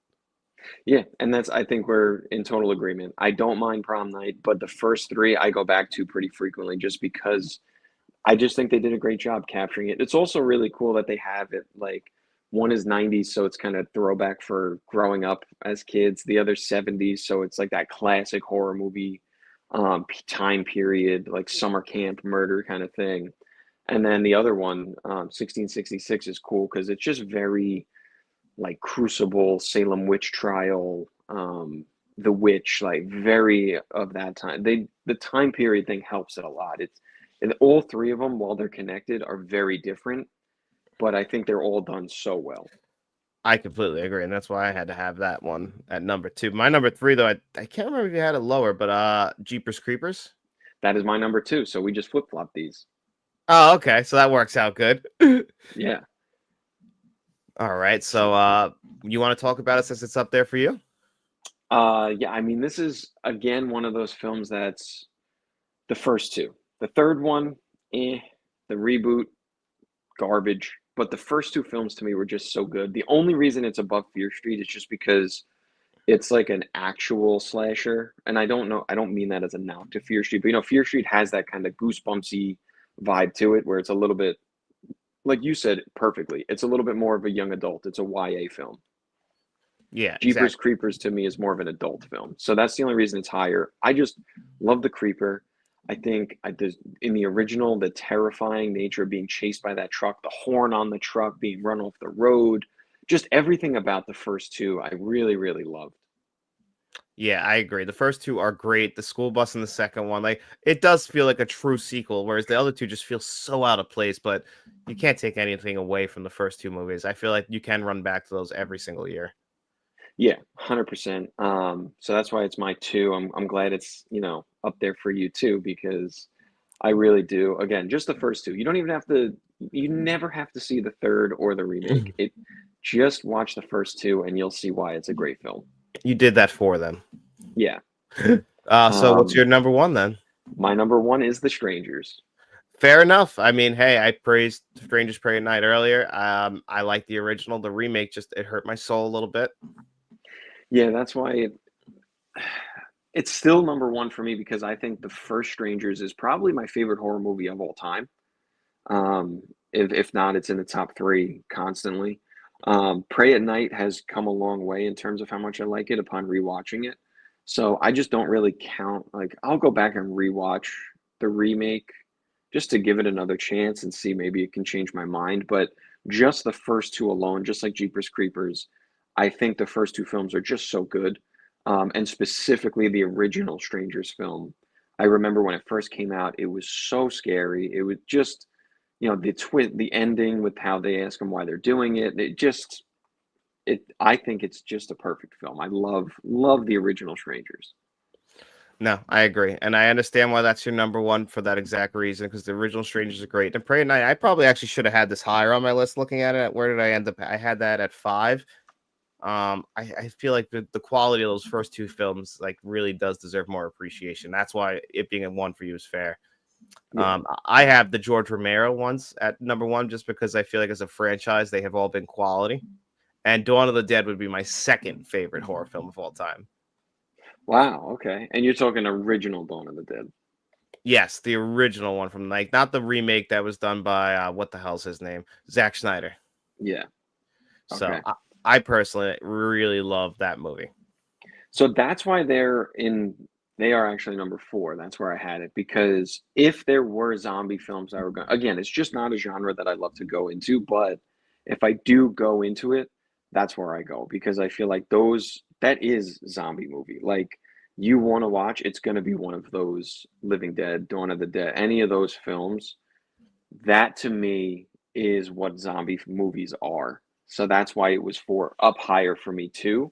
Return of the Living Dead was fine. It's just the comedy aspect. I just am thinking in terms of horror movies, I if I'm gonna go watch zombies, it's gonna be one of those. And like you said, Dawn of the Dead is probably the best one.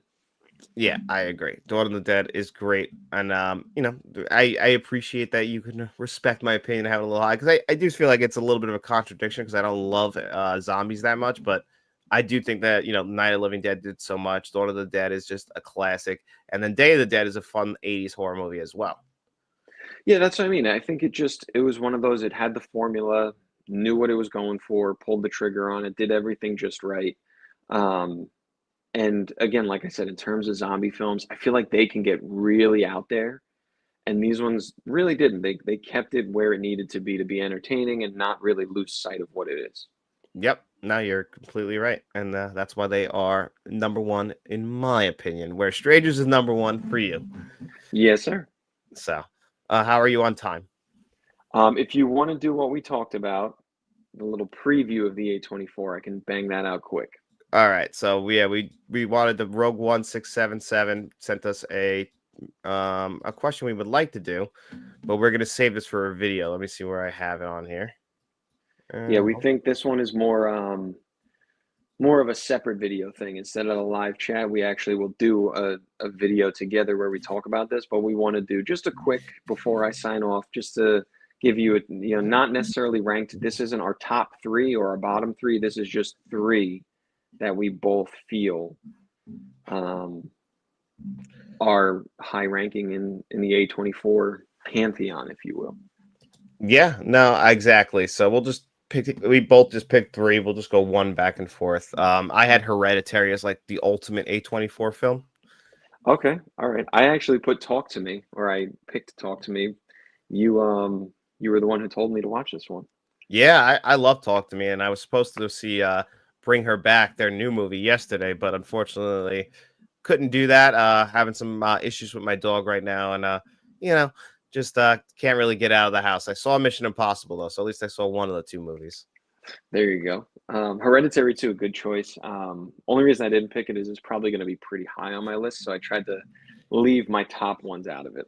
Okay, I figured I put enough love in the Hereditary that people know how much I love it. But as far as like other movies, I saw the TV Glow from last year. I thought it was a great A24 film. I don't know if you saw that one. I did, yeah, no, I agree. Definitely another great one by them.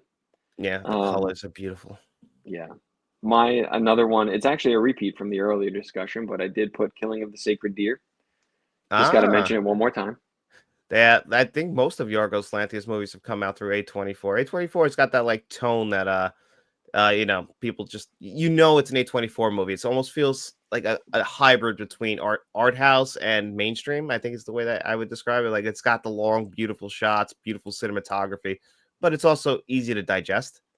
Yeah, yeah. Even when like in this one, it's a little bit, complex, I guess, but not confusing at all. Yeah, I completely agree. So it's a good choice. That's a nice choice for you. The last one I'll say is this one isn't a horror movie, but it's a something that they had picked up and I think is great. Friendship, which I saw this in theaters this past weekend, or last week rather, about a week, full week ago now. But Tim Robbins' new movie with him and Paul Rudd. If you guys are into Tim Robinson's sense of humor, I could recommend this one. I did not see it yet, actually. I was wondering if it was going to be good. Mm. All right. And my last one that I put on here was one that I saw that was just very interesting. The Witch. Oh, that's a great choice. Robert Eggers' first movie that he did. I loved The Witch when it first came out, and I love the 4K Blu-ray for it. That's a nice choice. Thank you. Thank you. Yeah, I just felt like when I saw it, I remember it being just one of those like unsettling films. It's not like terrifying, but you watch it and you're like, "Oof, this is odd." Yeah, I know. It's a good one. But yeah, so a full top 10 list to come in a full, an actual full format video. Just wanted to give you a you know, little bit of love on that question before I have to sign off. Yeah, no, I appreciate that. And I do have it at 3 stars on Letterbox. I don't remember when we saw that 2022, but yeah, I haven't rated it again. I've watched it one more time and it goes a lot higher for me. My letterbox scores sometimes can be a little misleading because they are my initial reactions usually. I think I gave what movie was it? Friendship 3.5 stars on there, but I think I'd actually probably up that to like 4.5 now. Yeah, so basically the moral of the story is you can't trust John. Don't trust me. No. Definitely don't trust my letterbox at all times though, because I'm not the most accurate with it. Mm, all right. You know. Well, yeah, that's everything I got. I gotta bounce, but I do appreciate all the questions from everyone. Looking forward to some more next week. And like we said too, that A24 question will be an actual video, so we can dive in and spend some more quality time on it. Exactly. So it's a great question, Rogue One. That's why we want to do that. So sometimes it deserves its own video. Yeah. And yeah, I appreciate Dennis. Thank you so much. And Dennis and I's first return episode of Original versus Remake will be up here tomorrow for you guys to check out. Yes, sir. All right. Well, thank you guys. I will see you all soon. All right. See you later, buddy. And All right.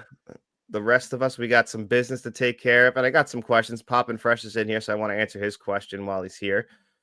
Um, let's see where it is. I'm gonna find it. And I'm glad that I won't be disappointed. Let's see. It's a two-parter because it was long. Here it is. All right.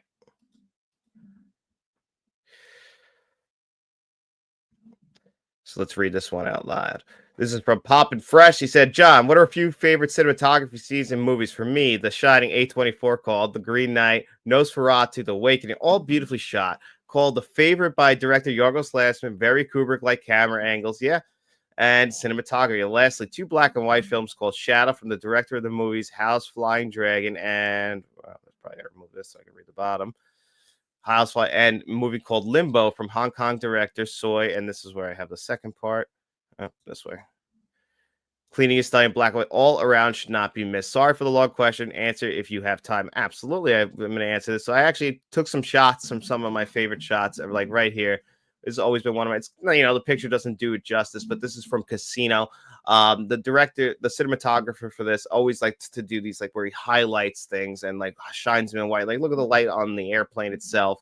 Like these are just probably big spotlights on this, but it gives this its unique look and makes Casino stand out as different from Goodfellas, which is also beautifully shot. But when you watch the two movies, there's always like this glow in Casino in certain shots, like when the guy's getting stabbed in the neck and the blood is popping out, and you hear that? Sounds like someone's crying. That wouldn't be the guy who was talking about my friend, would it? Like, I just absolutely love that. But the way it shines in that movie is why I've always thought that Casino was a very underappreciated shot film. I mean, everyone always talks about the glasses, the sunglasses shot where Joe Pesci's driving by. A lot of holes in the desert. You just never knew if you were going to come back from it. But you can see it in Robert De Niro's sunglasses. That's an absolutely incredible shot. So I think Casino's always been one of my favorite shot films. The assassination of Jesse James by the coward Robert Ford. This is shot by Roger Deakins, who was one of the greatest cinematographers, if not the greatest cinematographer of all time. Didn't really get the flowers for all of his best movies, but this is the guy who gave us Blade Runner 2049. 1917 won that Academy Award as well. So he did shoot this movie also. He shot Fargo, which is another one of my favorite shot movies of all time. I mean, there's just so much, that one's like such a white, washed out film. But then you got the police with the red, like when he gets shot too, the red blood matching the redness of his uniform. That's another reason why I think Fargo, that's one of the best shot films in my opinion. He also did No Country for Old Men, which is another one, really captures that 80s Southern look. And like that movie feels huge in scope. It's got that big Texas epic look to it. The vistas seem big. You always think about the gas station, like when we first opened the coin flip scene. That's movies. And then if you even go back to like Night of the Hunter, which is taking a lot from German expressionism of the time, that is a beautifully shot film. But when you hear what they had to go through to get some of those shots, like putting a little person on a small horse, and that was the only way you could have that kind of scope, like that's movie magic. And that's why I love like movies like that. Citizen Kane is another one. I know it's cliche to say Citizen Kane, but think of like the dissolves in that movie and the beautiful shots in that movie and how things like seem so big when they're not really that big. It's just you were able to do in-camera techniques, like making like a room with a vault or like in the library, that room just seems gigantic. It's not gigantic, but when you shoot that, I love a good silhouette with smoke. That's why I'm a big noir fan. Things like that. Things like that are something that really stand out to me, in my opinion. So that's why I've always felt like that. Those are my favorite shots, I think, throughout film history. Obviously, there's so much more. Casablanca's got so many beautiful shots as well. I'm trying to think. It's another one that's really it's a beautifully shot modern noir. I mean, it's not modern anymore because it came out the same year as I was born, so that's a long ago. But Deep Cover, directed by Bill Duke and starring Jeff Goldblum and Lawrence Fishburne. Lawrence Fishburne, who I've always said is the most underrated actor of all time. But that movie is also incredibly well shot. It only got a Blu-ray from Criterion. I always wanted to get a 4K, but I don't think it's like the most loved film from the 90s. I just don't think it got promoted enough. It's directed by Bill Duke, and Bill Duke is fantastic. What's up, buddy? I'm glad you can make it here, Mozart's Ghost. But yeah, the horror genres film with some of the Giallo horror films. If you go back to like how those were shot, like the use of color, I love that. Midsommar is a recent one, like where it's a daytime horror film and like the use of like the pastel colors. Those choices are something in modern day filmmaking where I feel like cinematography has just been blown out and ruined by CGI effects, where CGI, setting up a beautiful shot doesn't get the love it should have got all these years ago. But that's just some examples. I just really truly love cinematography. I'm a cinematography junkie. I can go on and on. I would love to do an episode on just like cinematography. I mean, even looking back on Tarantino, clearly he took from the Sergio Leone epics, and that's why I believe The Hateful Eight is beautifully shot with the snowy mountains. I'm a sucker for snow. You just heard me talking about Fargo, so I can go on and on about this. I don't want to waste your guys' time too much. We also got to do the Digital Code and members giveaway, so let's do that. I'm going to add this to the stage. That's the Digital Code giveaway wheel, and we're going to spin this bad boy 2 times. But let me get back here, see what's going on in the chat. Talk to you guys while the wheel's spinning. At the end of the day, films are a visual medium. Exactly. And it's funny because I actually don't have the world's greatest eyes, and I was talking to David about this last week, and I think that it's ironic that like I don't have the world's greatest eyes, and that I love film. But as long as I'm sitting at a good distance, I always can see everything. And I also, because I'm also not the biggest outdoorsman, so I love to just go out there. I just love to watch movies. Let's see who won the first one. Who was the first winner? The Destroyer. Congratulations, the Destroyer. Let's see who wins the second one as well. Remove spin again. Oh, sorry, guys. Let's see. Have I been on the Terminator ride on Universal? No, I haven't. And I always wanted to go on that, but unfortunately, it's never happened for me. We were supposed to go to Universal Studios a couple years ago. I think 2020 or 21. I can't remember, but what ended up happening was there was a hurricane in Florida and we couldn't go. So it really killed me. I was supposed to go. Who won Question of the Week? Question of the Week was won by Kevin Kruger, actually. Kevin Kruger won 2 weeks in a row, so congratulations, buddy. You won last week's Question of the Week, I believe, by over 50%, if I am correct. But John Doe Juggalo gets our other digital code giveaway winner. And this week, guys, as far as the digital code giveaway, this was the last week where I kind of gave people grace. So I'm only going to be putting the people who enter into the digital code giveaway with the question that comes out every Friday onto the wheel. And of course, if you're a channel member, you automatically enter it anyway because you got to do that. I was on a ride called the Terminator Newcastle Country Down, and I came off with whiplash. Ooh, that sounds awful. When I was a kid, I was like so much better at this kind of stuff where I didn't get sick on rides or I didn't get bad motion sickness. But like now, a 3D movie, I'll walk out of there like almost gagging, and not good for me. Not good for me. But let's add. We got to remove this, and we got to add to the stage. Let's see which one we're going to add to the stage now. Let's see. I got to add the members wheel, so we got to do that real quickly. Share screen. All right, and this one is for our channel members. So if you are a channel member from the producers or higher, your name gets put on this wheel, and it's a bunch of different ones, the same ones. So I put each person on there 4 times. So if you're a channel member, we're gonna spin this wheel right now, and you have your choice. Instead of getting me in trouble. Not supposed to have that on there anymore. But I didn't delete it. So what are you gonna do? Thank you so much, Poppin' Fresh. I really appreciate it. Please do a short to the Ricardo. I needed to start collecting movies that you recommend for sure. Buddy, I'll always recommend you movies. Thank you so much for that. I really appreciate you doing that. You didn't have to. That means so much to me. Frank from Frank's Media and Reviews is our winner of the physical media giveaway, which, by the way, Frank, in case people are wondering,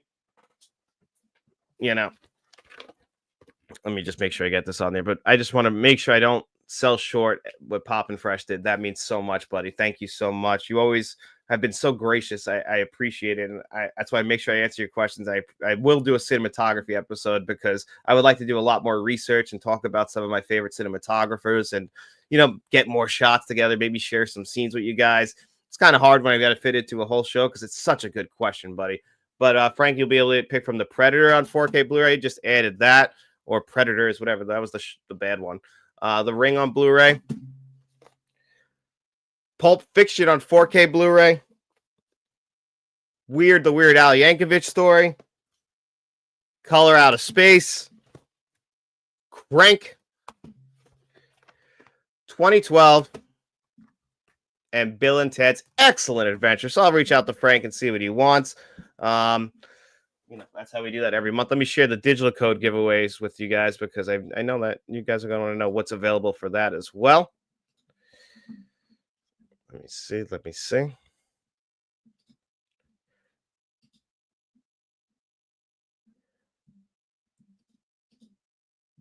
That's one of them.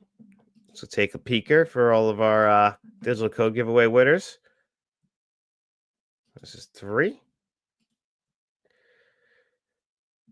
And then there should be one more. And a lot of these are donated by Mr. Smelly Potato and Rogue 1677. So I don't want to sell them short. They really are the ones keeping the digital code giveaway alive. So, because I only put codes in there that I get from people like who donate them or if I get in movies that I get. John, it was against my will. Things you do for your kids, LOL. You know, buddy, you're a good dad. That's what it all boils down to. And Poppin' Fresh, thanks again, buddy. If you haven't seen Deep Cover, though, I really recommend that movie to anybody. I do believe that is one of the best noir films you'll ever see. And a big Lawrence Fishburne fan that I am, I just can really recommend that. I just feel like he never got the true love that he deserves. He's one of those he talked about, and so did Quentin Tarantino, where he had like a bad agents in the mid 90s that wouldn't take roles unless he was the leading man. And unfortunately, that kind of hurts him because then you get a stigma wrapped around you. Luckily, Neo came around in the Matrix, and he was he's not Neo, but anyway, he came around. He's not Neo, but he came around. The Matrix role came around, and that really gave his career a second wind. And the John Wick franchise, he always knows what tone of the movie he's in. You know, if it's a cheesy action movie, he's able to match that. If it's a serious movie, he can match that as well. It's just something about him. I always felt like he's one of the most underrated actors of all time. I watched what's this? I watched Made Wake and Fright last night. It was excellent. I don't see Ted Kutchoff mentioned much, but the guy also directed First Blood. He did. R.I.P. to him, by the way. I think it's the first 4K I'm going around the radar, but shouldn't.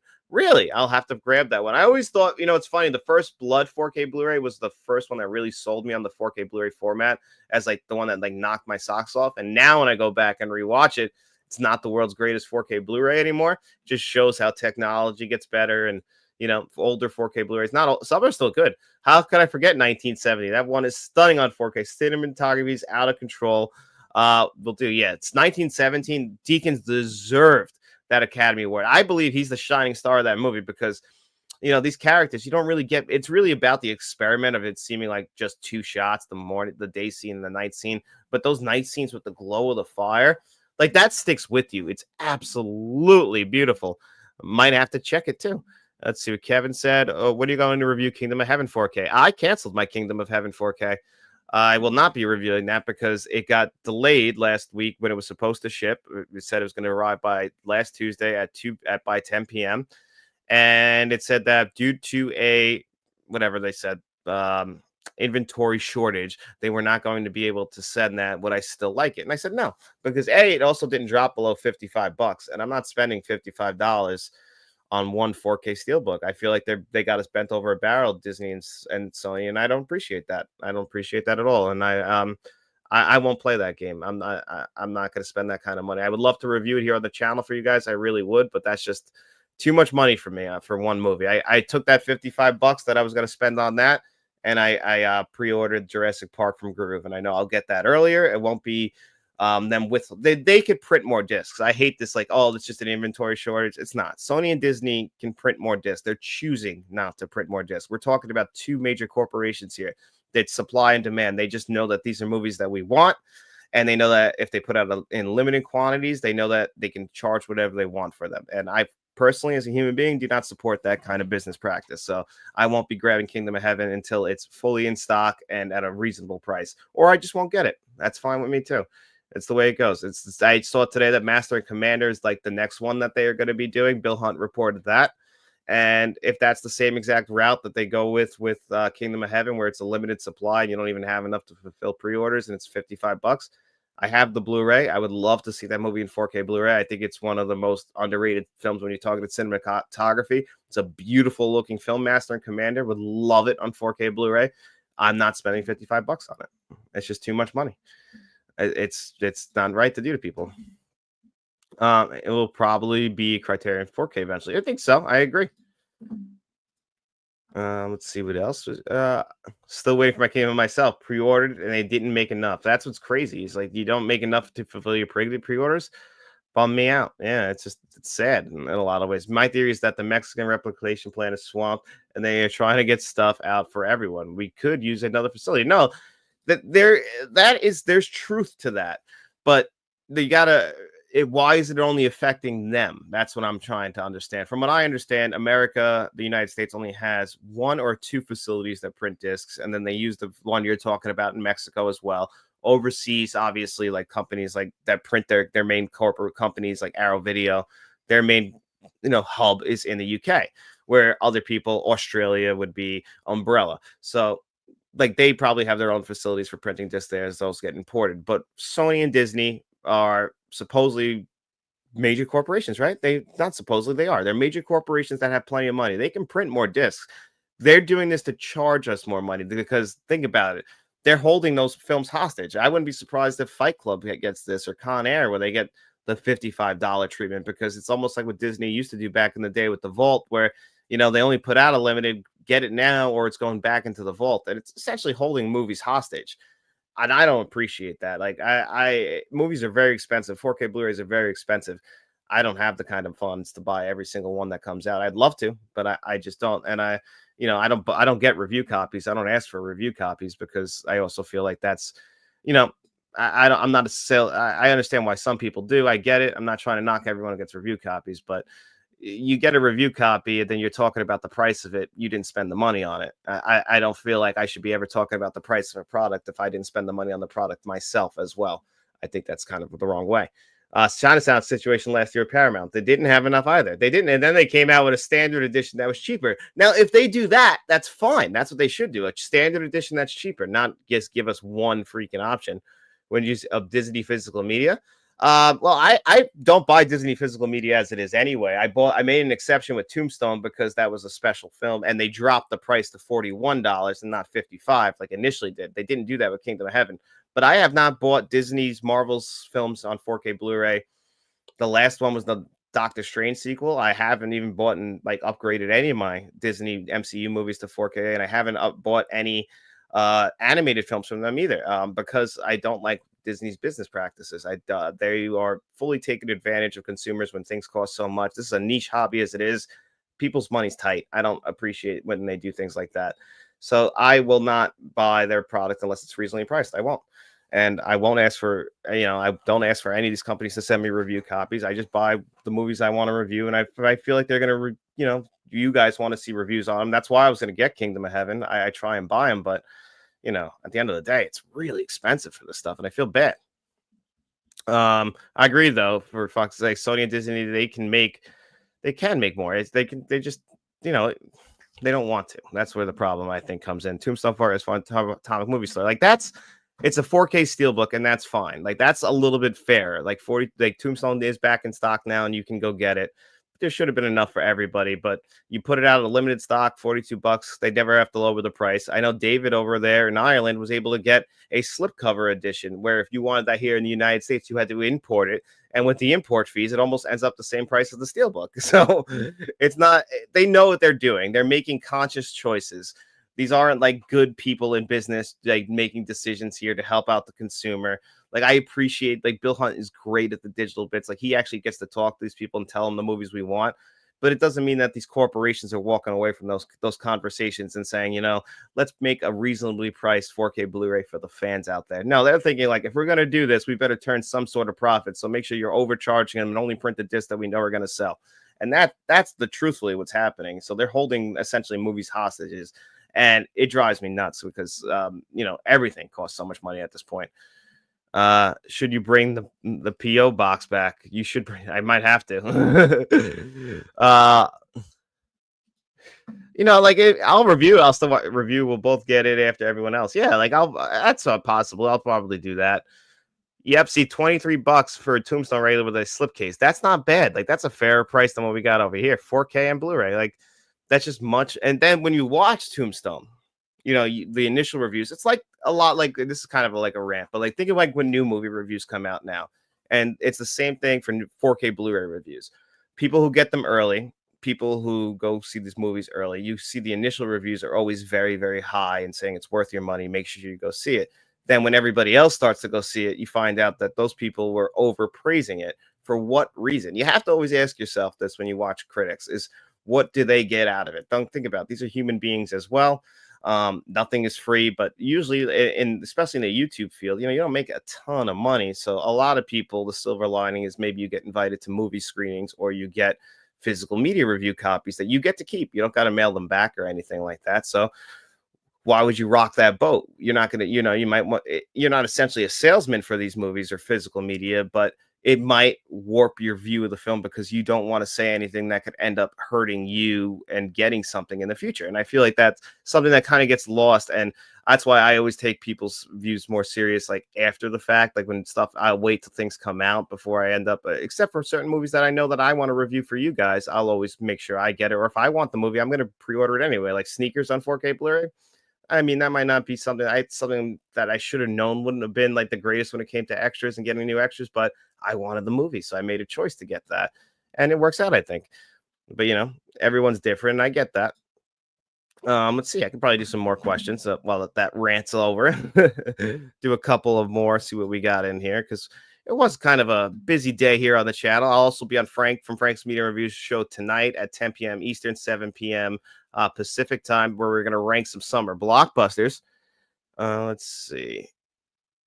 This is a good one. Have you guys seen the new Final Destination movie? Because I'm going to rank all of them. Well, since I've just seen it now, how would you rank the Final Destin franchise in general? So if I was actually ranking all the movies in the Final Destination franchise, I would probably say dead last at the bottom is Final Destination 4. That's the one with the car crash when they're at the racetrack in the beginning. Just other than that scene in the beginning, the movie is terrible, horrible character development. And right above that, I would put Final Destination 5, which is only redeemed, in my opinion, by the very end twist ending. Because if that wasn't in there, then there would be nothing in that movie, in my opinion. And then above that, I'd probably put Final Destination, the original. The original one is good, especially since I'm from Long Island. It takes place on Long Island. It's based on a Long Island plane crash that really did happen. But other than the plane crash in the beginning, this just kind of does feel like a proof of concept. I don't really care about these characters as much, even though, it's got Devon Sawa in it. Tony Todd, it's a great introduction to his character that gets a big payoff in Bloodlines. But I do feel like this one, not the greatest of it when you look at it overall. And I rewatched this one pretty recently. And that next one is one that I wanted to put higher, but if I got to be honest, it's Final Destination 2. It feels like it's better than the original Final Destination, and the opening scene on the highway there, which I'm pretty sure again is Long Island, is one of the most iconic scenes in the Final Destination franchise. That's where we get the log through the head scene. Well, all of us have been afraid of logs ever since that day. So there's a reason why we have that one in our memories. And then it's also got some other great kills, like the guy winning the lottery and getting the freaking thing through his eye. The perfect setup. Like, we always think these guys are going to die in a certain way. Guys and girls are going to die in a certain way. Then they mislead us, and then they die in like the most like crazy ways, like getting hit by a bus. That happens in this movie. That was, did they take that from Scary Movie? They might have. Who knows? But then above that, the final two, I'm going to put Final Destination Bloodlines at number 2. I thought this was great. This is very much like almost the Scream franchise version of Final Destination. It's a little bit meta. It knows what it's talking about. It's got plenty of throwbacks to the original. Even got a good twist on the opening, big event taking place at this, like, I think, what do they call it? It's like the Sky Restaurant or something. Like, they have the big event, the big death scene in the beginning where most of the characters die. At least that one had a little bit of a twist on it as well. It's called Bloodlines for a reason. It's kind of easy to figure out what they're talking about. Does this thing get passed down while also still following the rules on the previous film? So it's expanding the lore. But still, I put it at number 2. I really enjoyed it. Didn't expect to enjoy it as much. And then the best one is Final Destination 3. I think a lot of people would put this one at number 1. This is kind of where this is the climax of the series. This is where they're taking. Obviously, it's old now. The digital cameras play a huge part in this movie, but the roller coaster scene, it makes you scared of roller coasters. That's for sure. Shamrock, where are you from, buddy? Okay. You guys were just talking about Final Destination, another great franchise inspired by Scream from horror slasher reviews. Yes, exactly. This one definitely came out of that. This was 2000 was the first one, and then the sequels were right after. I think 2002 was Final Destination 2. I've seen everyone in theaters except for the first one, so it's a franchise I've always enjoyed. I've always really appreciated it, but it's not one that. So they got some real lows in there. Here's a good question, just real quick. Thomas Anderson, ranking all the 4K horror movies that are amazing via picture, audio, and extras. Well, if I was just like some that I would say you absolutely have to have in your collection, right off the top of my head, like The Shining is one I think is one of the best when it comes to the horror genre as far as 4K Blu-rays go. Just really thinking off the top of my head, it's got some good extras on it. Obviously Scream Factory has put out so many great collector's editions. Army of Darkness is one when it comes to extras, has a 3-disc set. That's one I absolutely cherish. But it's more of like a horror comedy. But I do think that is absolutely one that really The Frighteners is number one, actually. The Fright Now this is one that is from Turbine Studios, so you have to order either from them or have it imported from like the Atomic Movie Store and Diabolic DVDs, where I got it from. But this is a monster. That's one of my all-time favorite box sets. And I can highly recommend that as long as you're a fan of the film, because there's a 6-hour documentary on there. It's got everything you could ever want, and directed by Peter Jackson, interviews with Michael J. Fox. It's an incredible 4K packaging. There's 2 options as well. So if you want it to look like the old VHS, like I did, and have the white box, or you can have like the alternate artwork, that one is probably number one. Like I can't imagine anything getting to that level of quality as far as like a horror film that I love. Like I hope so. Like the Dawn of the Dead box set is great as well from Second Sight. Get all 3 versions of the film, all 3 cuts. So that's a great box set as well. And it's one film, but like that's something that's worth it. And I think I got that for cheaper than what they're charging for Kingdom of Heaven, just to add that rant. So those are just some examples, Mr. Anderson. And as far as this week's question of the week, guys, before I get out of there today, like I said, Kevin Kruger won last week's. Kevin Kruger will be nominated again this week because the part 3 question, like that was one of the main questions we answered this week. Wahoo will obviously be nominated for the top 10 underrated horror films. And then we'll do Pop and Fresh for the cinematography question. And if I didn't answer your question this week, we'll make sure we get to it in the next couple weeks. This show's definitely getting pretty long. So want to try, we ramble on a little bit, but I hope you guys are enjoying it. I really do. And again, I'll be on Frank from Frank's Media Review Show tonight if you want to come hang out with me yet again and talk some summer blockbusters. And if not, I'll be here next Tuesday for this same show all over again. Leave your questions for next week for Dennis and I, and anything you guys want to talk about it. Thanks for being here, guys. Enjoy the rest of your day.